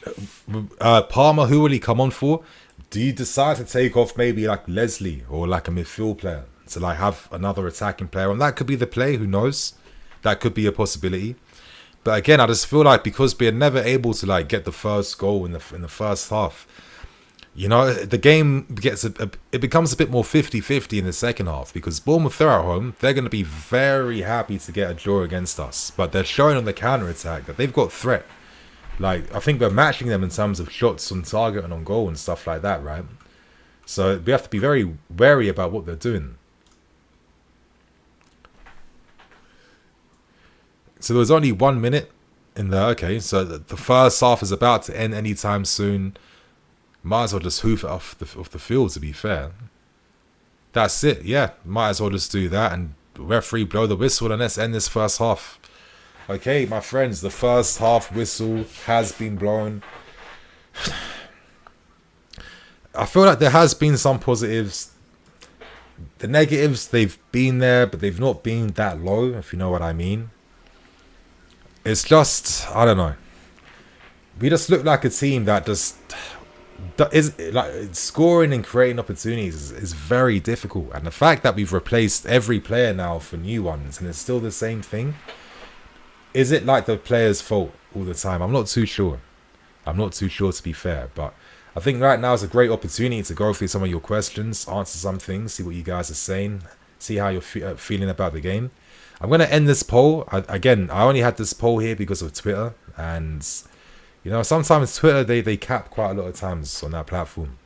But anyway, Nico not holding up as much. I mean, to be fair, it's not even getting the ball in those areas as much.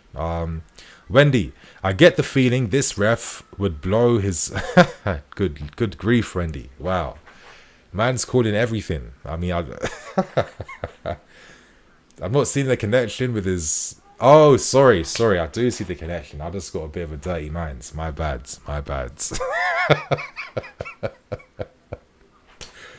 Yeah, I was thinking that, where were you going with that? But now I understand that was fully on me. So apologies for that. Yeah, he probably would blow his own brother, for sure. He looks like that type of guy, to be fair. But anyway, Eddie Daniel. Play predictor ruins. Same old show. 70% possession. Not enough opportunities. It's like when I was a kid, I think possession stats would have got me excited, got me gassed. Like, whoa, you guys, you've seen we have like Arsenal and Barcelona possession stat numbers, but as you get older and as the game goes on, you just realize that possession is like one of the most fugazi things of all time. Like, it really doesn't matter. And if anything, like, sometimes it speaks worse volumes because the opposition are kind of giving you that possession to begin with, right? So it doesn't even mean anything really. Jack Mannion, if we lose, I want Pochettino out. Wow. Like, you guys are you're already there. Damn. Fair enough.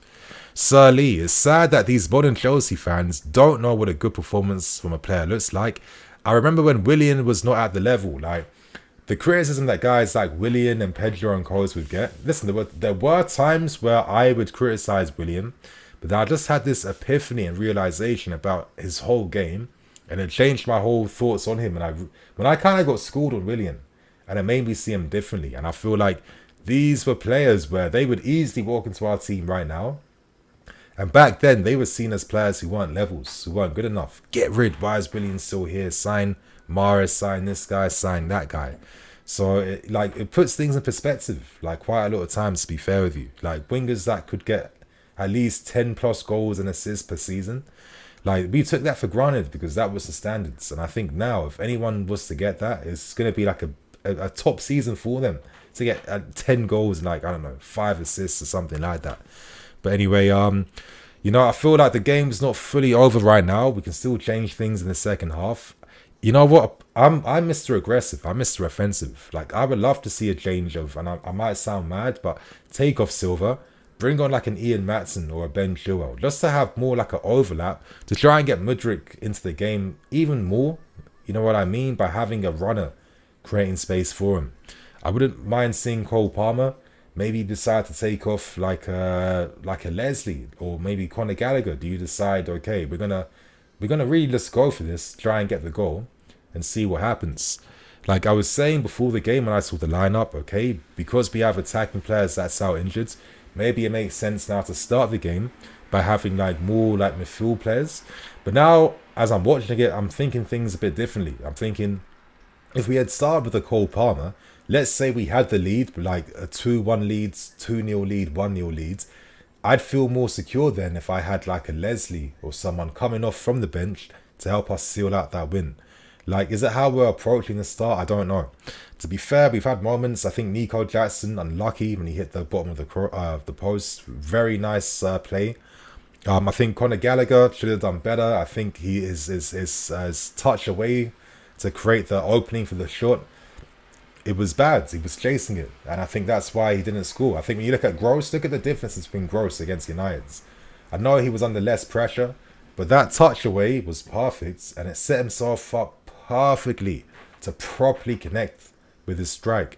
And I think Raheem Sterling had a moment where he should have, instead of going for a cross, should have at least gone for a shot and goal. Like, at least force the keeper into making efforts, at least test him. Take shots outside the box, force the efforts. I feel like there's certain moments, especially down that right hand side, where maybe Gusto is more inclined to play a pass back into midfield or a cross and nothing else, you know. Or Raheem Sterling will just, like, again, it works. He'll power into the box and put a cross inside, but it's quite predictable too. Like, no one's doing anything different. And I feel like I need these guys to be a bit more expressive on the ball, you know. Again, our chances were few and wide, but again, that if you guys are watching this, the highlights, no, not the highlights, but if you're watching the efforts now on Sky Sports, Nico Jackson hitting the post. But these moments here, look, this 5v5, I just felt like Gusto, he should have played it back to Sterling. That was poor. I think that was poor play from Gusto not to find Sterling with the back pass, because Sterling stopped his run. Sterling inside the box, but look, who's inside the box? Really, no one. There's not enough guys to really connect on the cross. Like, if you're going to do that, you have to commit more men. Like, in this, the second ball, for example, when Gusto receives again, you see we have more guys inside the box then. But I think Gallagher here, the first touch, I know it's the details, but look, you see what I mean? Like, he kind of sliced at it because he didn't properly put that touch away, if you guys have seen what I mean. So, you know, it'll be easy for us to be like Pochettino, blah, blah, blah. But these are the moments where you're hoping the players can do a bit better with certain decision making and certain things. Could the argument be that for a young team, you got to let them attack a bit more? And because it's like we have to create double the opportunities to get one goal, maybe. But then you're playing with fire, but you know that you can concede a counter-attack at any time, right? So, we find ourselves in this like balancing act every single time, which gets a bit mad. But I think one of the moments of the game, actually, Sanchez, of course, making the save of the game against Otara. I mean, that was well read. Brave goalkeeping, makes himself big surface area, great goalkeeping. And if he scores that, then this game's looking completely different. But, if I go to the bench right now, we're seeing that we don't have much experience to turn towards. So it'd be very interesting to see what Pochettino is going to decide to do. As you guys are seeing on screen here, you're seeing what? We got Ben and Maatsen to turn to. I would not be surprised if either one was to come on and get some game time.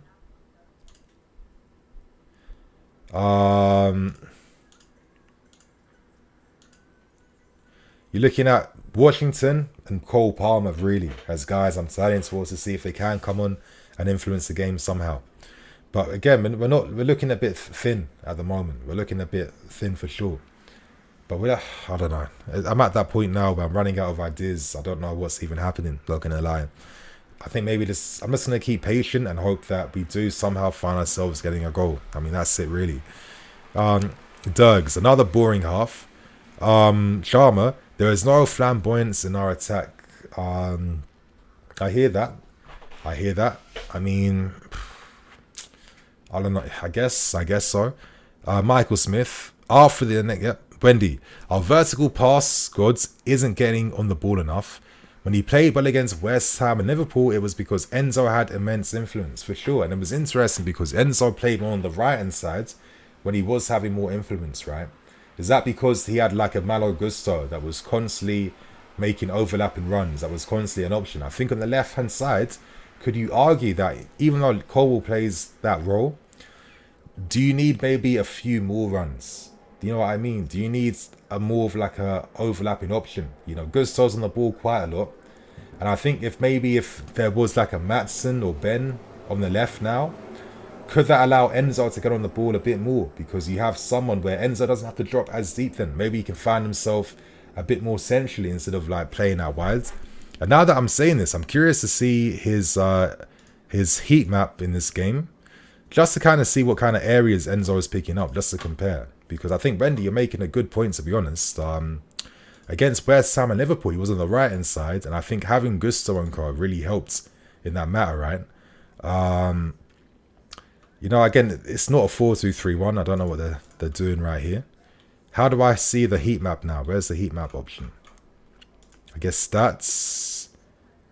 No, detail. No, okay. Average positioning. Let's see. Bournemouth, of course, teams, their shape always looks like this. And ours is... Okay. You see what I mean here? Look. Sterling. Gallagher. And look at Malo Gusto. We got that little makeshift triangle. And is it any surprise why maybe we are playing more down the right-hand side compared to the left? Because now look on the left-hand side. Look how deep Cole is. You got Mudryk here. Enzo, the only way he can really get in the game is by pushing himself more midfield. But there's no like connector. Like I'd want maybe Cole to be in this position here with Gusto. Look at the difference. Look at Cole's heat map right here. He's barely getting past the halfway line.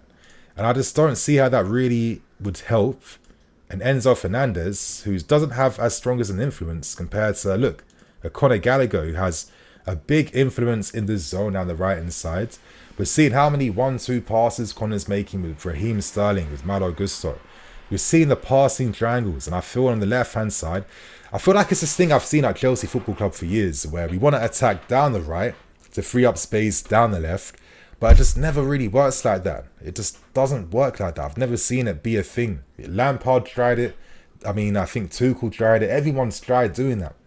And I just kind of feel like, do you not just maybe take the risk and try to win the game with your quality? Because I feel like Mudryk has had promise and big moments, but they have been a bit few and far. And it's like, who is the guy he's going to receive to? It's only Nico Jackson he has by himself. The ball's not finding itself to the left-hand side. I feel like maybe one positive change from Pochettino, bring on Maatsen or Ben. Have someone in line with Gusto, you know. But we have 70% possession, and it feels like a bit fake to me. But you're not going to really maximize it and be aggressive with it, right? I feel like Enzo could have more influence in that sense. I think maybe little details like this could help a lot more. I feel like maybe the guys who aren't touching the ball as much. Look at Nico Jackson, as you guys are seeing on screen here, yeah? Look at the heat map for the touches. So a lot of times it's to the left-hand side where he's like linking up with Mudryk. It's not, he wants to be here in the books. That's where he wants to be.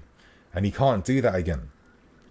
I'm looking at Mudryk as well. You know, he's really just like finding himself in this whole like left-hand side of the pitch here. But in terms of things like his touches, if I was to go there, how many times does he like touch the ball necessarily? What, 12 out of 15 passes, 2 key passes. The creativity is there. Maybe this is what Pochettino wants when he talks about like the timing of the runs, the movements. I get it. But I just kind of feel like I'd like him to have a bit more ball dominance, have the ability to take on his man more, but just having a bit more support there, if you know what I mean. So he's got like 15 touches. Nico so far hasn't had as many. It's been one of his quietest games so far. But look, again, in terms of the passes he gets, he's played 8 out of 8 passes. So he's not being wasteful. But he's just not on the board as much. I think, let me compare like Enzo Fernandez and Conor Gallagher. Enzo has played 30 out of 32 passes. Gallagher's played 34 out of 37. And I guess what's Leslie played? Like 24 out of... Okay, so I get it. In terms of touches, it's very similar. But in terms of like the creative things like key passes, there's been none. And I'd be surprised if Gallagher doesn't have a key pass made, because he's made some good passes. Yeah, 1 key pass from Conor, 1 big chance created. I'm not really seeing much of a creative influence from Enzo right now. It's more, okay, I'm going to switch the ball to Gusto, or I'm going to try and do a little like short passing combo. There's not really much other than that right now. So again, I'm probably not going to see a fullback coming on, but when I saw Ben warming up and players like that, I was thinking to myself, could something happen here? I think the second half is starting and we're seeing no subs being made. Typical. Very typical, very typical. And I guess we see what happens, my friends. I'll answer a few more questions quickly. Ben Price, Jackson will come good. It all needs time, but sort the defence out. Play Ben at left back, Mudryk ahead. I feel like little details like that. Like when I see every winger, most times, if you're not Man City, I think Man City can get away with it. But every other winger has a left back. They have support. I don't see why we don't do that. Ollie Taylor, I said it. Mudryk has barely been in his own half. He's fast, falls back and drags right backs out of position, and take him on an over distance. Like, for sure, I get what you mean, and I agree. And I don't know. It just feels like it's like sporadic threat though at the moment. You don't see the Enzo hype. Wow, I'm not gonna even answer that right now, bro. Lawi, does Pochettino have the balls to take off Enzo? I mean, I don't think, again, it's got nothing to do with Enzo. I'm not really getting it, to be fair. I mean, I don't really get it. I just personally feel like, you look at that, again, you look at the heat maps, I think you can just see here, like, is there any surprise why Gallagher and Sterling and co look more threatening while we're playing more down the right-hand side? Look at the positions on screen again. I'm going to show you guys again, yeah? Really pay attention. Look at that triangle. Number 7. Number 23. Number 27. And look on the left-hand side. Look how deep Cole is. 8. Look, it's... I don't know. I feel like it could be a bit better. Not going to lie.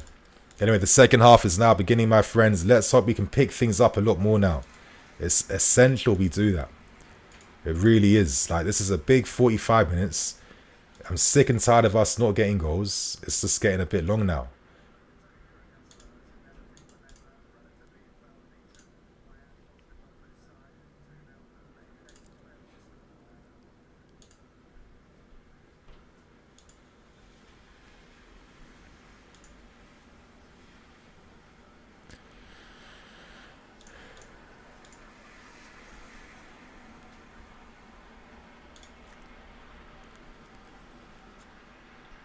Okay, I've got the scoreline working again. Nice. Second half scoreline is on. No subs made at all. Let's hope for better things, honestly. Let's really hope for better things in the second half. I mean, you know, managers rarely make those subs for the second half unless they've made a mistake or unless maybe they feel like, you know, the team are performing really badly. But I'm curious to see if Mudryk can get on the ball a bit more.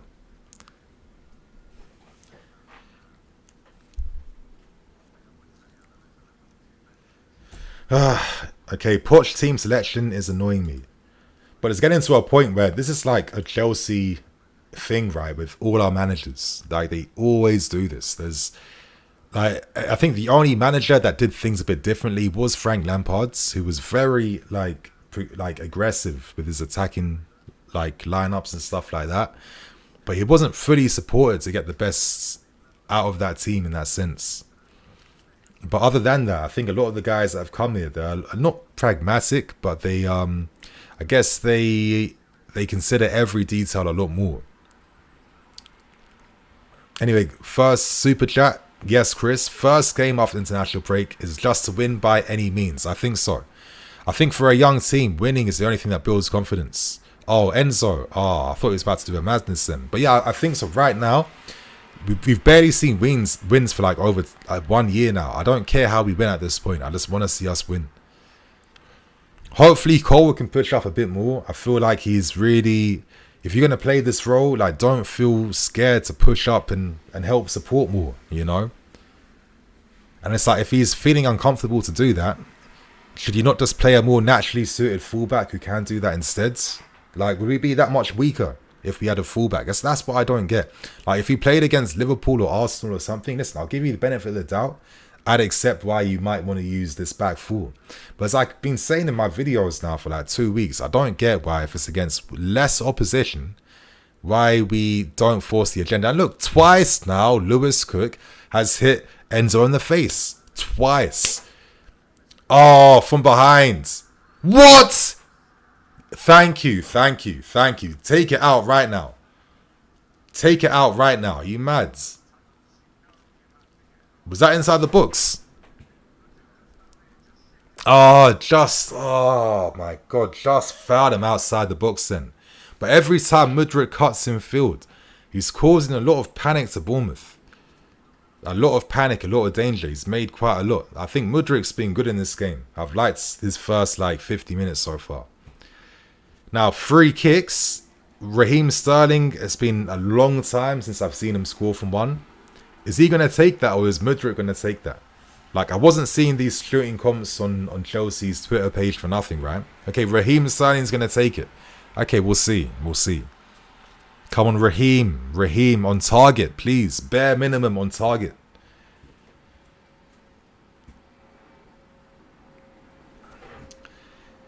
Like, we don't really have any free kick specialists, do we? Now that Mount's not in the team, and now that Ziyech isn't here, we don't really have anyone on free kicks.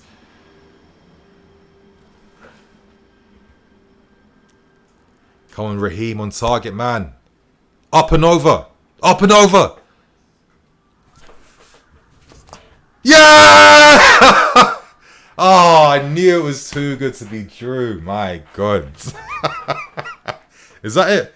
Oh, like, bro, us and goals, honestly, like, it's not making sense now.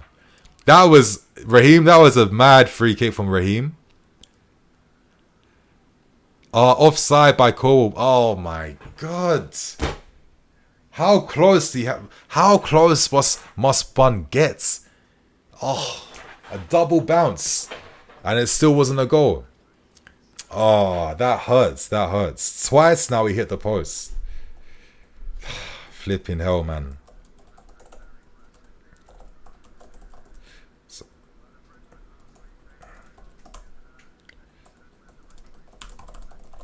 This is down. Cole offsides on rebounds.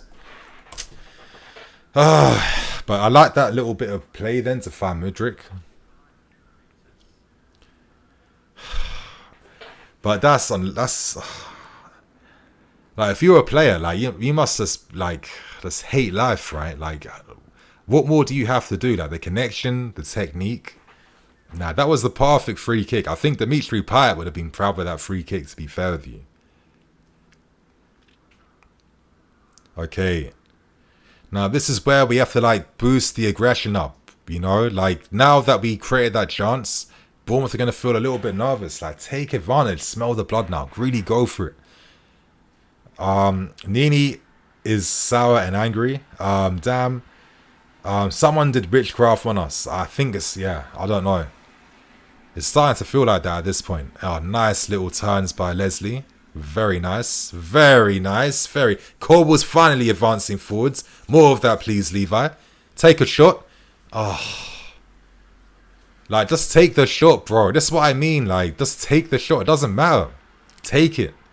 Now, we're out of position now. Like, if you're going to play, like, aggressive like that, you have to be aggressive with your decision-making. Like, the right thing was to just take a shot in that moment, in my opinion. Someone open the gates. Maybe Mudryk will run out. This lineup surprised me in a good way. No Ben shocked, but I agree with it. I do feel like these... I think Mudryk has produced quite a lot with the few touches he's had so far. And I don't think Ben would have done the same thing with this, you know, with this little lack of the ball, to be fair with you. Okay, simple pass takes out like 4 Bournemouth players. Yes, Nico gets his body in front of his man. He takes a shot when he's off balance. He takes a shot when he's off balance, and it looks a bit of a madness, to be fair. Like, was that the thing he could have done then?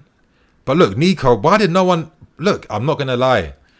Why did no one think to make a run in the box when Nico's carrying it forwards? So, again, doesn't blame me. Like, he's either going to take a shot or he's going to, like, hold the ball up and bring people into the game. I think... I don't know.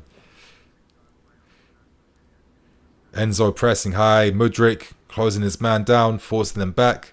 Back to Zarbani.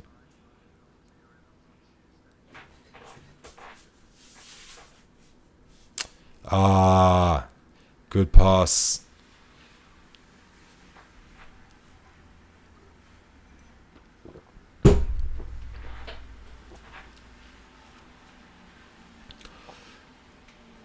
Okay, Silva. Plays it back to Levi. I feel like that's most of Silva's passes these days. Like, rarely is it forwards. Mudryk loses the ball.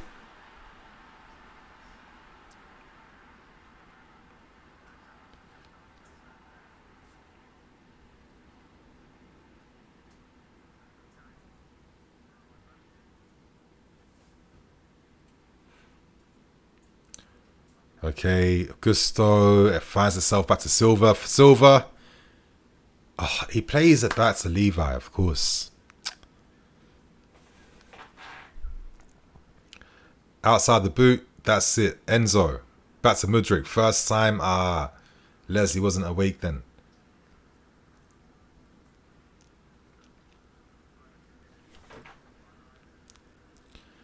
I don't know, man. 55 minutes in, nearly 10 minutes now of the second half. We had that one free kick opportunity. That's been the main thing so far. Not like an abundance of shots or opportunities. I feel like sometimes we're a bit cautious with our decision making though in the final third. Like I say, Silva on the ball. Who's he going to pass to? Who's he going to pass to? Who's he going to pass to? Just like literally 10 seconds wasted then. But he finds Connor in space. Good. Outside the boot to find Gusto. Just plays it back.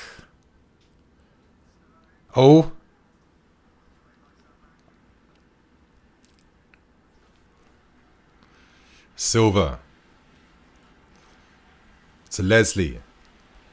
Who finds Gusto again. Come on, Gusto. Take your man on, man. You can do it easily. Of course you can do it, man. Poor cross. Poor cross.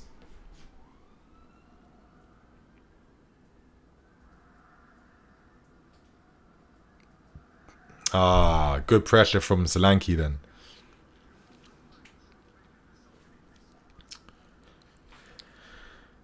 So what's the stats saying for the game so far? Going back to Sofa School.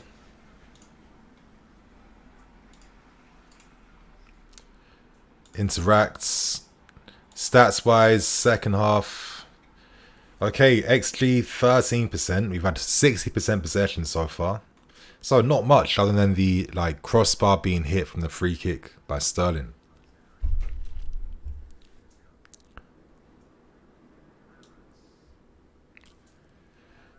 Tavernier plays it back. Easily dealt with, easily dealt with. Oh.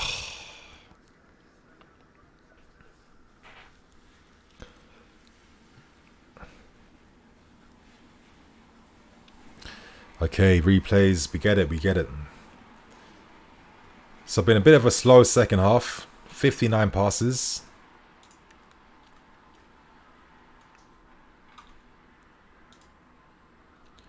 Cook.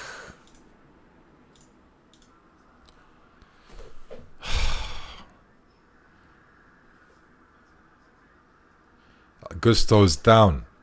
Come on, boys. Oh, come on.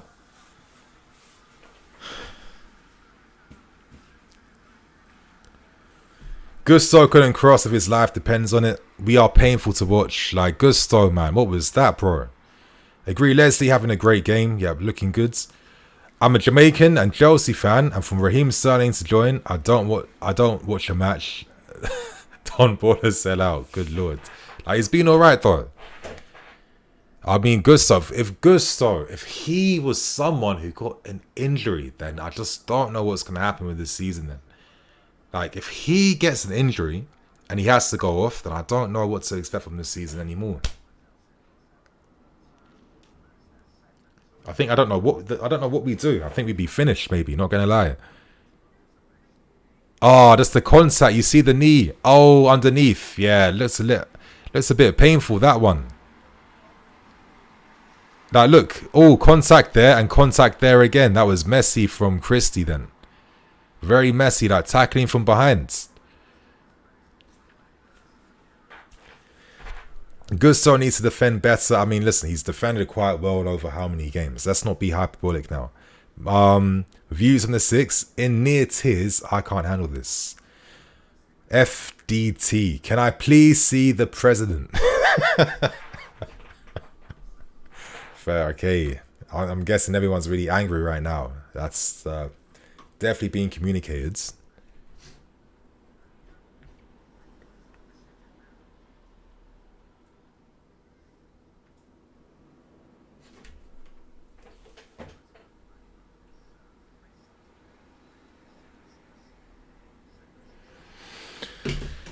Ben, okay, Gusto looks like he's fine. I think Poch, like, what type of subs are you hoping to make? Like, the reaction first 50 minutes, other than Raheem Sterling, it's been nothing. Not gonna lie. Like, it's got to be a bit more aggressive. Come on. Like, we have, like, maybe 30, 35 minutes left. Would the team not be better if they had, like, a left back that was really supporting a lot more? Like, am I just, like, being crazy or something? I really don't know.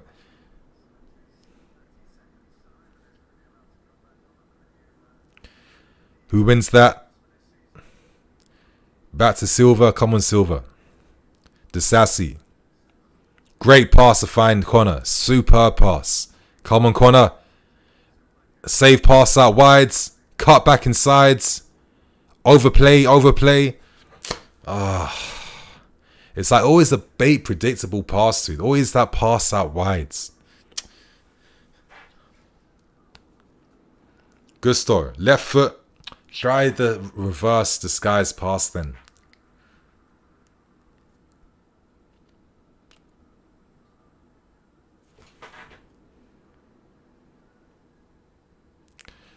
Back to Levi.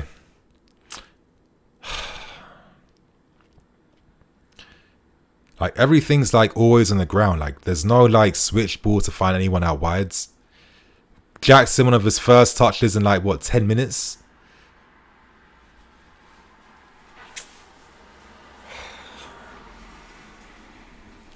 Cole Palmer is finally set to be introduced. Goods. Finally. Is that the only sub though, Poch? Is that the only thing you can do? Like, you guys in the chat, who do you think Palmer's going to replace? Do you think a midfield player is coming off? Do you think a winger might come off? Like, imagine if, like, Mudryk came off for something. I'm going to be annoyed. Like, if Mudryk comes off for Palmer, I'm going to be pissed. Like, Poch might think, oh, but Sterling and Mudryk have, like, yellow cards. Like, I can't afford to risk the team going down to 10 men. Nah, I'm sorry. I'm sorry.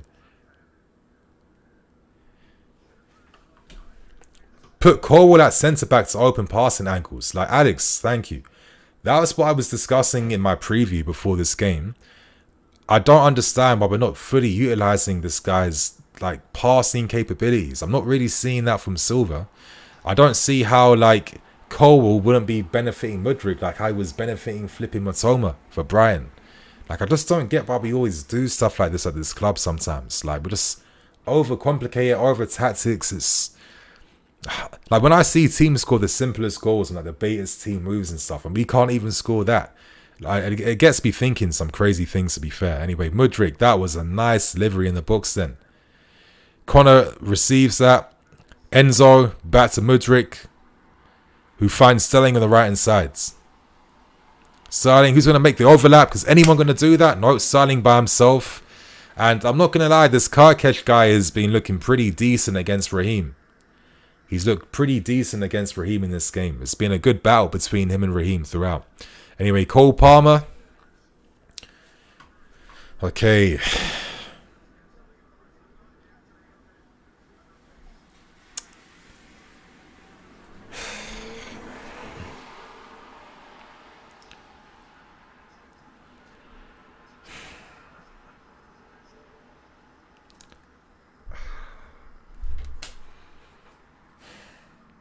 The one thing I said I didn't want to see. I didn't want to see Mudryk getting taken off. I didn't want to see him coming off. And I just knew he was going to take him off for Palmer then. Oh my God. My Lord, man. Like, is it like a Chelsea virus disease where managers come here and they become so like, they just pacify up. I don't know what it is. They don't want to take no risks. Is the job really that scary where it makes these guys move like this? I don't understand. I get, I get it. Mudryk could be this, that. I get it. It probably is going to be that. But when you're a fan watching the game, you're thinking the guy that's the best throughout the entire game is now coming off. It doesn't make me happy, not going to lie. It doesn't make me very happy. Now, why would he not? Like, I know he had like a little bit of a sport injury thing. I mean, he did before international break. I get it. But is it at the point where he can't finish, like, he can't come off later? Like, he can't come off like 10 minutes later or 15 minutes later, at least when we try and get a goal at least. Well, let's see what happens. Anyway, Cole Palm on the right hand sides. Come on, Cole. First touch goal. Soon come. I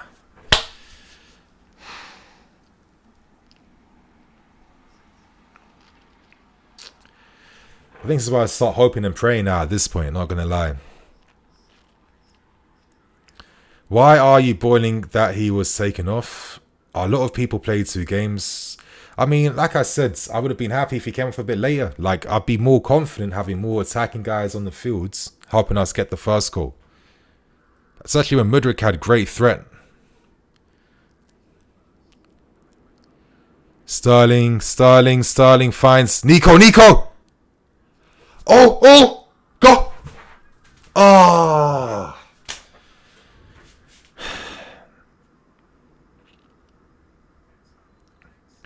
I swear Poch must be watching Nini. He does the opposite to everything you say. Or maybe that just proves I'm an armchair fan and I don't know what I'm talking about. That could also be the other angle. And I'm fully accept and embrace that, to be fair.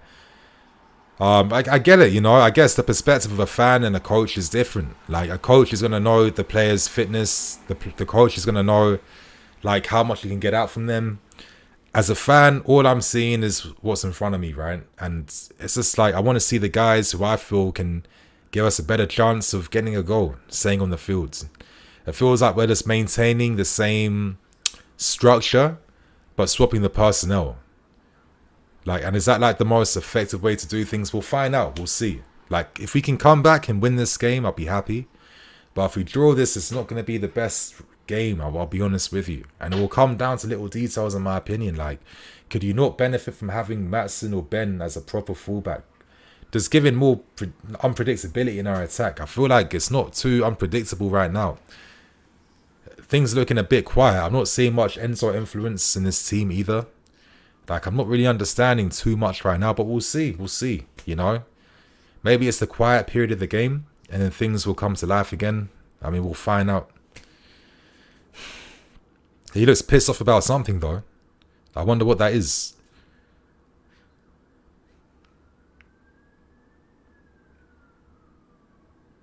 Kirkesh. But I'm not going to lie, I keep saying his name, but the kid does look pretty... He does look decent. This, is he Hungarian or something? But he does look really good for Bournemouth. Close him... we couldn't close him down better? Come on, someone win that! Nah, bro, it was there for the taking. Thank you, Sanchez, for being alert to that then. I thought someone could have put in a slide tackle or something then. Yes, Connor. Oh, Palmer. Yes, Palmer. Good play. Enzo. Outsides. Back to Raheem. Overlap to Coble. Yes, Cole. Just bomb forward. Honestly. Just get forwards.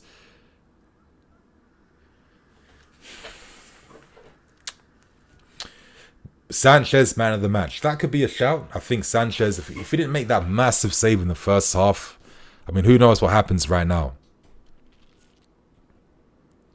Play Leslie. Enzo back to Leslie, who finds Connor in the middle. Nice pass to Raheem.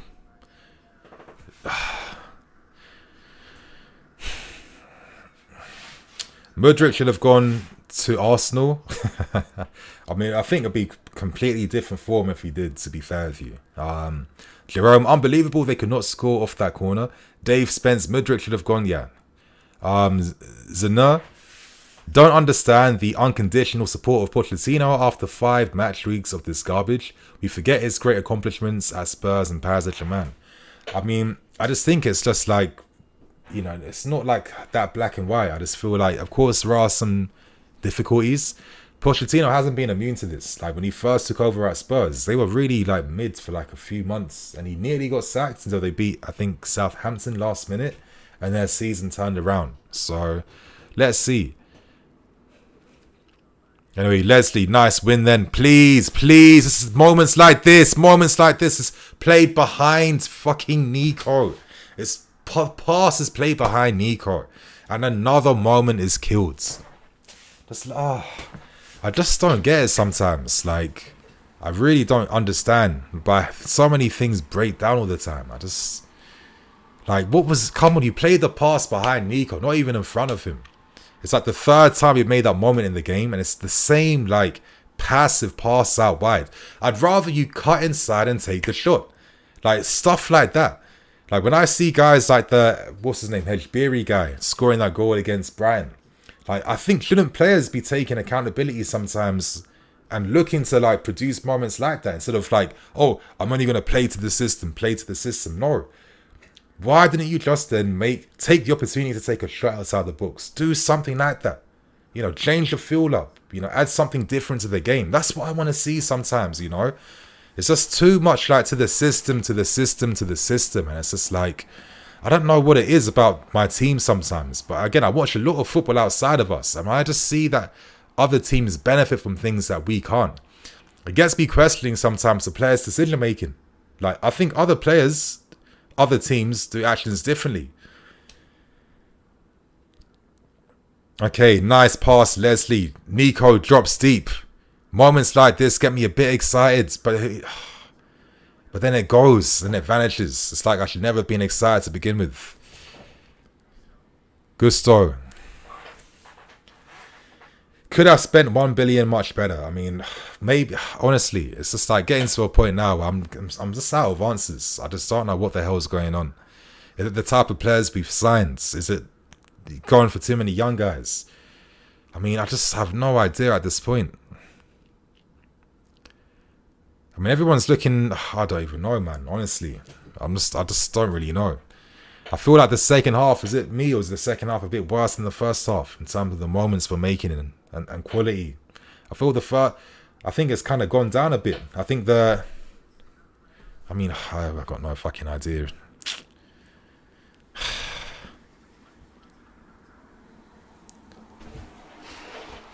Now, please, let's not concede from the set piece now. Like, let's not be peak Chelsea and, like, literally kill ourselves off, as we always do.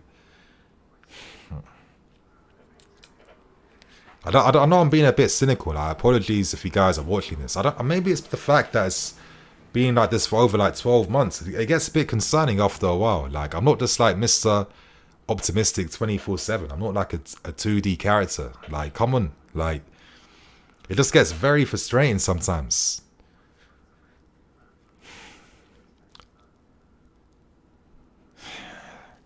We are not a top 10 side. We're not playing like one right now at all. Not good enough for my mental health. Wallahi, I hear you, brother.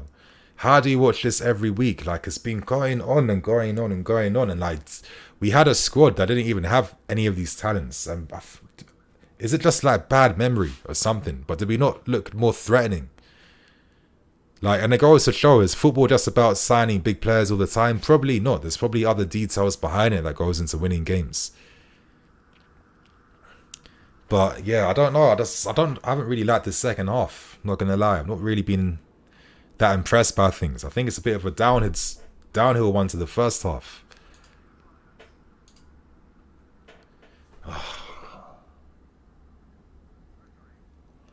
See the nerves I'm feeling right now. My God, why am I feeling these nerves?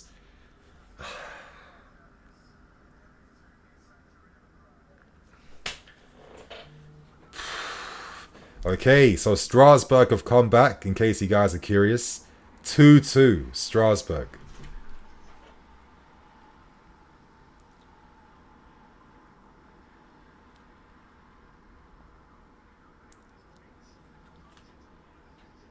Is it 2-2? Is it 2? Is it like ruled off? No idea. But 73 minutes. Do you guys feel like Poch makes a substitution, or do we just like ride out with this team and see what happens now? Bournemouth have brought on 2 subs, Siniestra, and Senesi. Okay, Connor's breaking away. Who is he finding? That was well played by but again, Cole Palmer, great play by Palmer to find himself in that position then. Raheem cutting inside. Off balance for that shot then. I just feel like, okay, Ben is finally coming on. Is he gonna flipping and Matson? Okay, finally. But then what does that mean then? Now I'm getting worried. Like, are we gonna see left wing Ben again?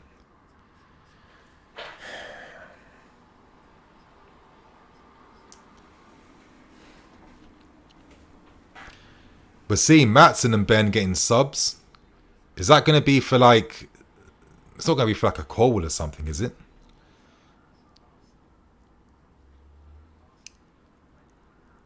Like, who's he gonna sub them? Like, what's gonna happen here?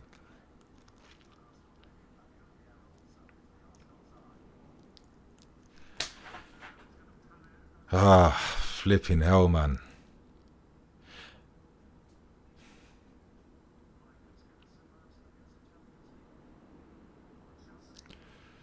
Matson won't do anything. 1 billion spent. 0 world-class players. Get Jackson off now. Sterling and Jackson need drop into reserves. You guys are being harsh on them two. Like, when you see these two, what are they supposed to really do? Like, when you actually watch a game. Like, Nico's got no one to play with.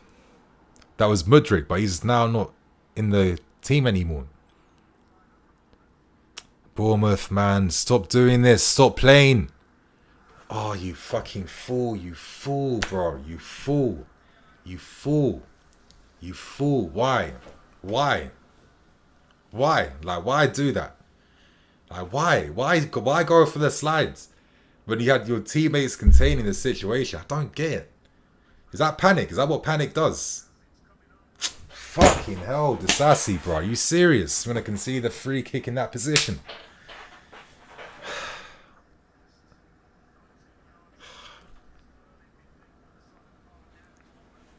please, we better not concede now to Sassy. I'm praying for you that we don't concede a goal now because of that decision. I'm begging. I'm praying for this, man.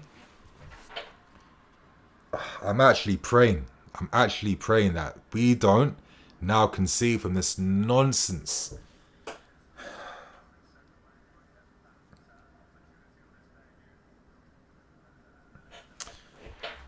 What is this club doing to me, bro? Like, what is this club actually doing to me?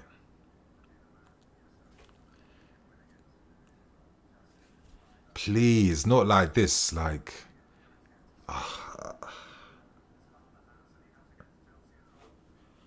now the tension. Why am I feeling tension against Bournemouth? Like, this is what it's come to right now.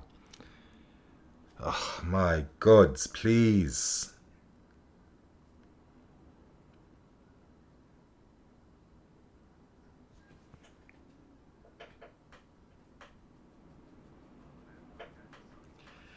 Okay, Silva's constructing the wall. Please, like, stay tight. What's happening here?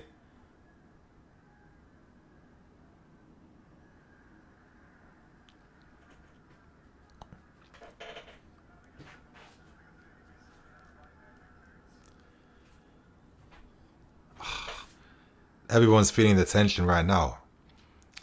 Please, hurry up.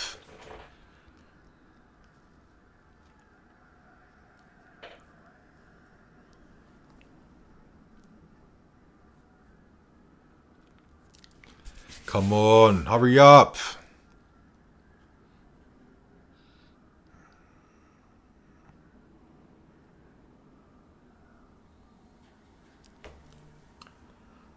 Please, not like this. I beg. This can't be a goal, but I'm getting nervous right now. My God.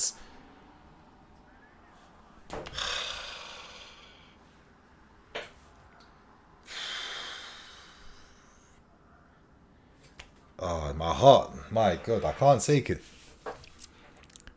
Yes, Gallagher deflects it away. Thank God. Ugh. Some mid-ass performance. Another mid-ass performance. It was close. Yeah, I know. It's such a stupid foul to give away. Stupid. And I don't like calling players stupid, but moments like this, when it's so unnecessary, yes, I'm sorry. Like, it's nonsense. Nonsense decision making. Okay, Nico gets past his first man. That's it, Nico. Now, who's in the books? One.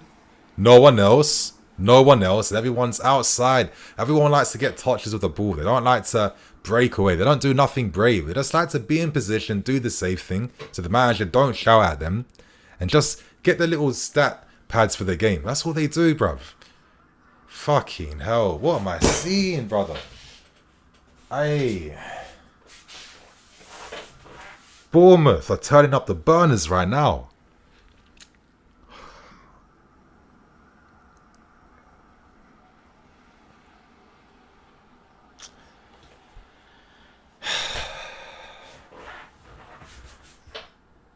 Like, the pure bewilderment on my face right now.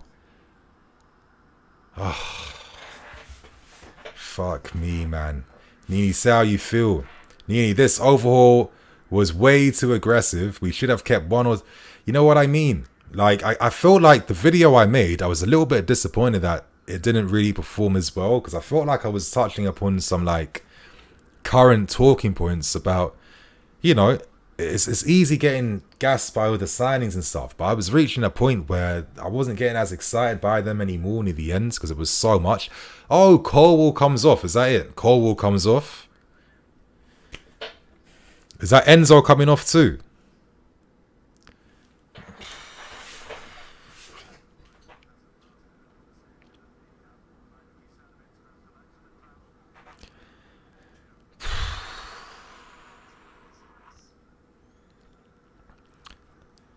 I'm trying to get a goal. I'm trying to, like, get a win. Only the second one of the season. I'm taking off Enzo Fernandez. Alright, I'm taking off Levi Cole. I'm leaving on flipping Disassi and... even Disassi after that stupid Stupid free kick that he gave away. Like, he even gets to remain on the field. Not even Cole, not utilizing his passes. I just feel like, bro, like, I get this game it's got complexities. You need your degrees, your coaching badges, all these details. I get and respect it, but sometimes, like, when you see all the crazy planning that goes into getting prepared for games like this, and you see nothing from it, it just makes it feel so redundant sometimes, you know? Honestly. Like, what, are we going to look a bit better now because we have a flipping left back supporting a winger? Imagine we actually score a goal because of something basic like that, having a left back supporting a flipping winger. And you play, 80 minutes with Mudryk and Colwell? Like, this whole Colwell thing in the back, like, we're wasting this guy, man, honestly. We're wasting his passing. And then he doesn't even stay on to finish the game when Silva's done nothing on the ball. Fair enough. Like, if we can just bag a goal, get a penalty or something, our own goal, I'll take that right now. Honestly, I'll take anything. I'm just like, I'll take anything right now.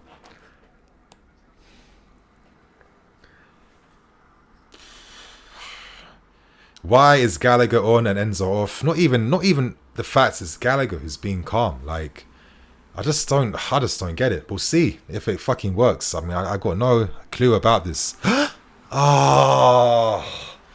Like, people will criticize Nico, but like, what service is this guy really getting in the game today? Like, what service is he really getting? Look, Ben and Maatsen playing close together. Like, I don't know, Pochettino, like I said, I feel like I made 2 good videos during international break discussing how aggressively changed the team, and also Pochettino not fully embracing the youth and just feeling a little bit like pragmatic when he doesn't have to be. Like, I see other young teams that really like embrace being young teams in the Premier League. I think Brighton are by far the best example currently. Yes, they mix the experience in with your Grosses and Welbecks and stuff, but they even understood why you have to keep them for young players, right? And we didn't. We were like, well, on the balance sheet, you know, why are we going to keep this old guy when we can't sell him for more money in the future, and we can sign a young guy for less money? It's like, they're the little decisions, like I was discussing in that video. Is it purely about the football? Because if we want to compete and win everything, I'm gonna compare us to the greats. I'm gonna look at Real Madrid. I'm gonna always say this: the Madrids tell Cruz and Modric to piss off when they sign Camavinga, Tchouameni, and all these guys. No, and there's a reason why they kept them, right? Because no matter how good you are when you're young, you're still not perfect. You haven't peaked yet. You know, it's not Football Manager, it's not FIFA, where the stats are, they're not realistic for these guys around their age, right? Like, I don't know. I'm only gonna have these questions because you're not really seeing any upside just yet, and it's been quite a long time now with no upsides. Like, football-wise, I feel like we've kind of regressed in the second half. The chances are getting more sporadic. You know, again, like, we're playing out from the back. Why is Colwell not receiving where Disasi is? Does he have a left foot? Look at that. Look at that from Disasi. If Colwell was on that field, would you see that right now? Anyway, Palmer, is this the moment I've been waiting for? Find Sterling out wide on the right. Oh, he overhit it. Oh, handball. Handball.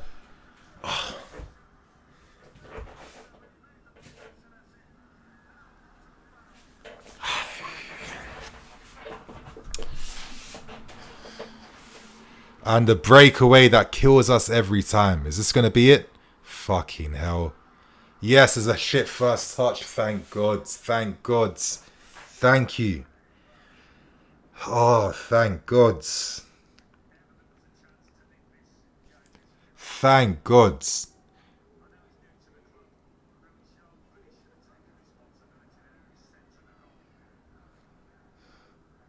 That's what I mean. Like, why not cut in and take the shot? Like, why is it always play that pass wide? Why? That's what I mean. Why is it not, I'm going to take the shot instead of forcing it to Sterling? How many goals have I seen this weekend in the Premier League from players doing that exact same thing? I don't see our guys do.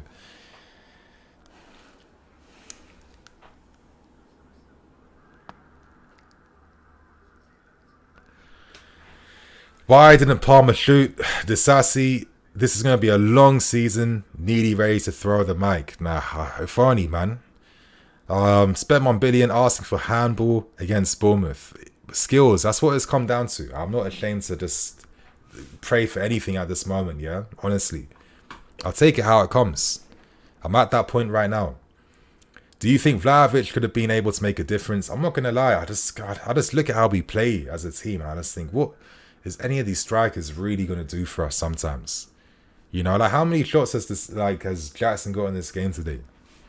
I just think to myself, does it even make a difference at this point?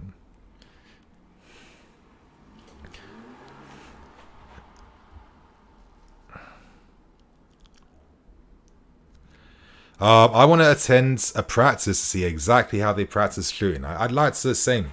Hopefully one day. Wendy, after this, I'm not going to blame those who want Poch out. They have every right to question him after this.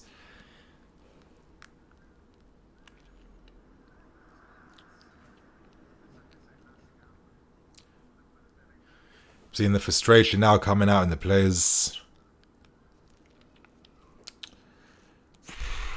Vlahovic would have scored, like, what, the Cole Palmer opportunity? Maybe he would have. But my thing is, I'm even going to find him to create anything for him like that realistically.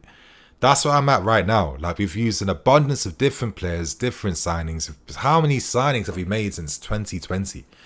Like, it's getting to a point now where it can't just be signings anymore. Signings aren't going to save us. Billing, I mean, Bournemouth up. Oh! Yours, Jackson, can he get there? Who's supporting Nico, though? And I feel like, is it me or is Nico looking... He's looked kind of tired throughout the game today. Like, he's not looking as energetic as before. Like, I know that Pochettino is not going to bring on... He's not going to bring on Washington and just really go for it. It feels like Matson's playing the 10 role or something. Like, I don't even know what the formation is right now. Matson's playing as an 8 in midfield, it seems like. He's playing as an 8. Okay.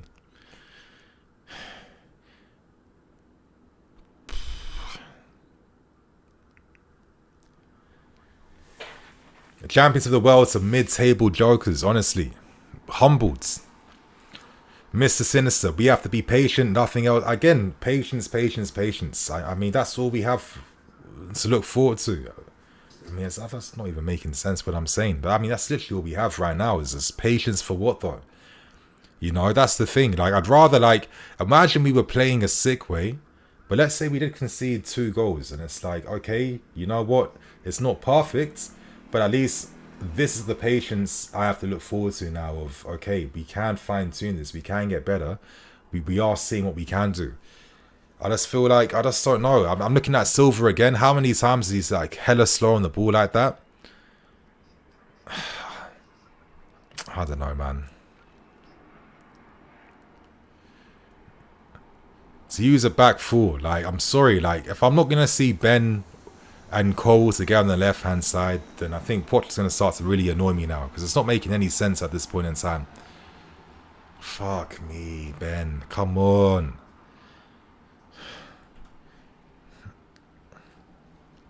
Like, I knew he wasn't going to use none of the young players. I mean, it wouldn't make a difference, to be fair. Oh, no. Good tackle, Disasi.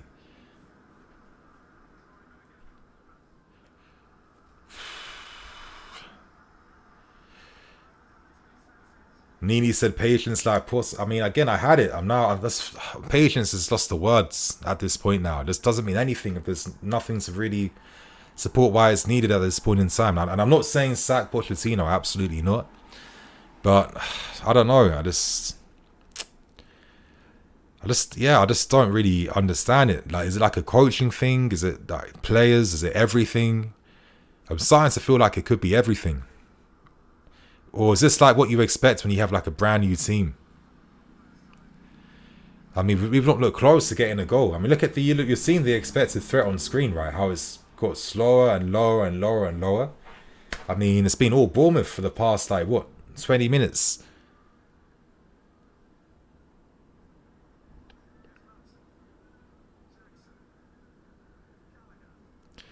Yes, Gusto. Ball to who, over the top. That's what it comes down to. Cross and pray. Oh, was that offsides? Oh,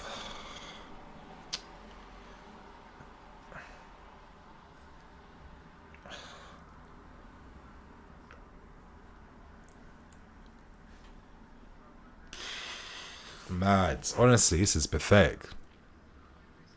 We have at least 8 minutes, 7 more minutes left to try and get something, for God's sake. I'm just not getting the subs at all, though. And I don't care about players being injured. I just feel like, is this like a positive way that's going to help us do anything in this game, Poch? That's what's baffling me a little bit, man. Like Maatson playing a flipping 8. I just don't get it. Honestly, it's crazy. Like from pre-season to this. Now Silva's feeling something right now. Of course he is. Like the subs, Enzo's off. Colwell's off. Mudrik's off.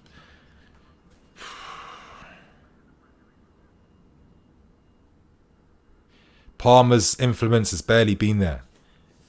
1 or 2 moments, nothing at all. And now everything's just falling to shit now. Like now the passes aren't connecting, heads are down, the mentality drops off. Like maybe that's the thing with youth. Like as the game goes on, if the game ain't going in their favour, the mentality drops off a bit. The mistakes creep in. Like it's been poor, man. Honestly. Like again, these teams where you're thinking at least these are the teams you're getting your points against. When I saw the fixture lineup, and they're the teams we're struggling to do anything against. Wow, it's mad. Honestly. Like I think everyone even expected maybe losing to Liverpool, and then you push on after that, right?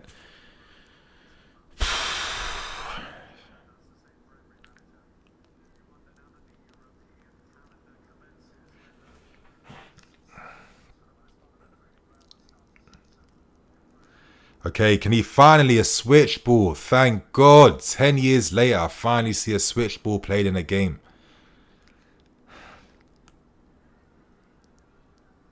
Palmer.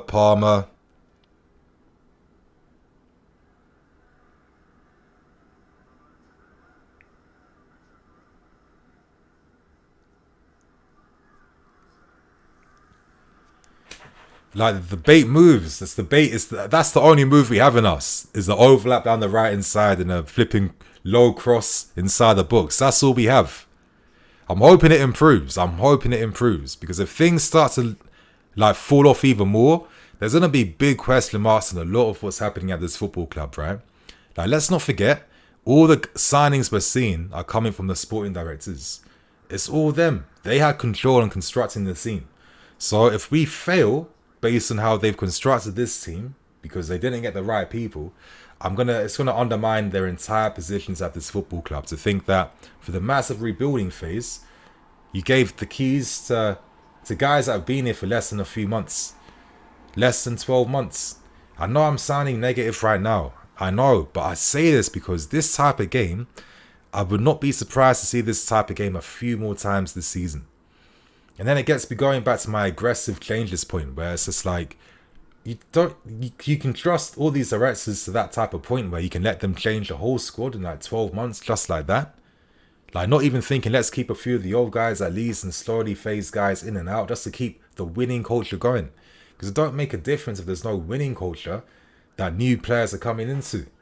There's none. Like who are the experienced guys that Leslie can go to after a game like this? There's no Kante to talk to him or nothing like that. You know what I mean? It's just, look, Lewis Cook today, look, man of the match. Look, he's a good player, but my God, like, is this what it's come to now? Like, what have we done? Like, look at the passing, look at the passages of play, the attacking intent. It's just not there. Look, it's broken down to pieces. It's fallen to shit. After all the subs did nothing to turn this game into our favour, to change the game around here. Maybe you could have been aggressive, and instead of going for experience for the sake of it, go for guys that you think might help us win the game, you know? Flipping Mudryk, Enzo and Colwell off, and I think I'm going to win this game. I mean, come on, man. It's stupid. Like, you look at... It's just mad. I look at a team like Brighton just destroy United yesterday. You're telling me we don't have players that can make those same types of movements and runs? Like, what I mean, possession. I'm starting to hate possession at this football club too now. It's just like the fakest stat that means nothing. And it's meant nothing for 2 years now. Who's Ben passing to? To Raheem. Raheem, what's he going to do now? Who's next to him? Plays it back to Leslie. Leslie plays it back sideways. Sideways now back to Gusto. Back to Connor. Palmer, you're not going to like come in a bit deeper. No one's making any runs. It's just kind of stagnant. Now Maatsen makes a run, but it's too late, Maatsen. The ball's getting played backwards and now you're making a run in behind. Okay. Is this the final moment? Okay, Disasi. Hope and pray cross inside the box. That's all we have in us right now. That's all it is. Hope and pray football. Fuck, man. Is this what it's become? Because it's like, it's not the first time we've seen this. It's like, this isn't exclusive to Pochettino football. This is what we see all the time. Are we going to get like some divine intervention now? Just like an own goal or something, or a pen. Okay, another. To who? To who? To Maatsen. Maatsen's not going to do nothing with that. Gusto crossing the box to who? Oh, fuck me, in the counter-attack now. Ben can't even afford to take him out. Or he's out. Maybe he should, so Maatsen can play the next game. Not going to lie.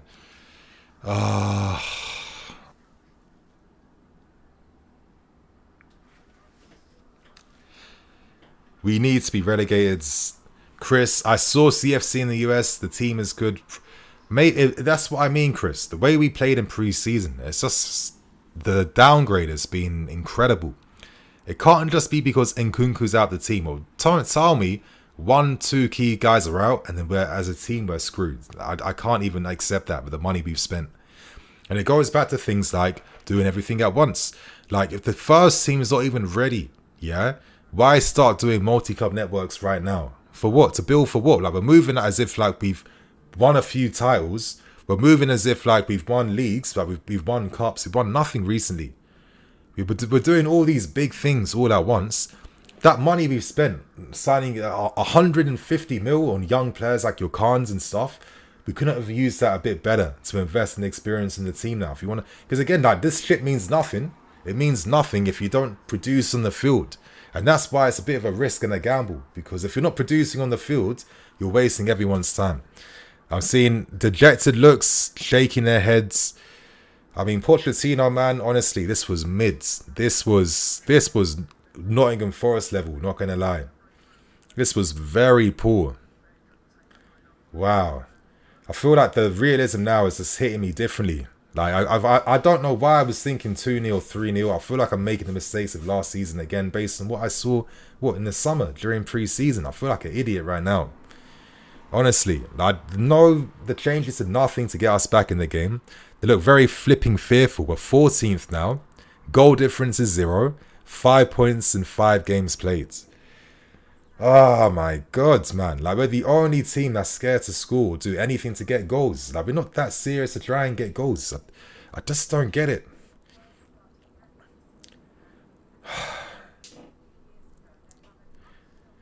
My God, it's getting on my nerves, man. Honestly. Poor. Pochettino, what was this, man? What the hell was this today?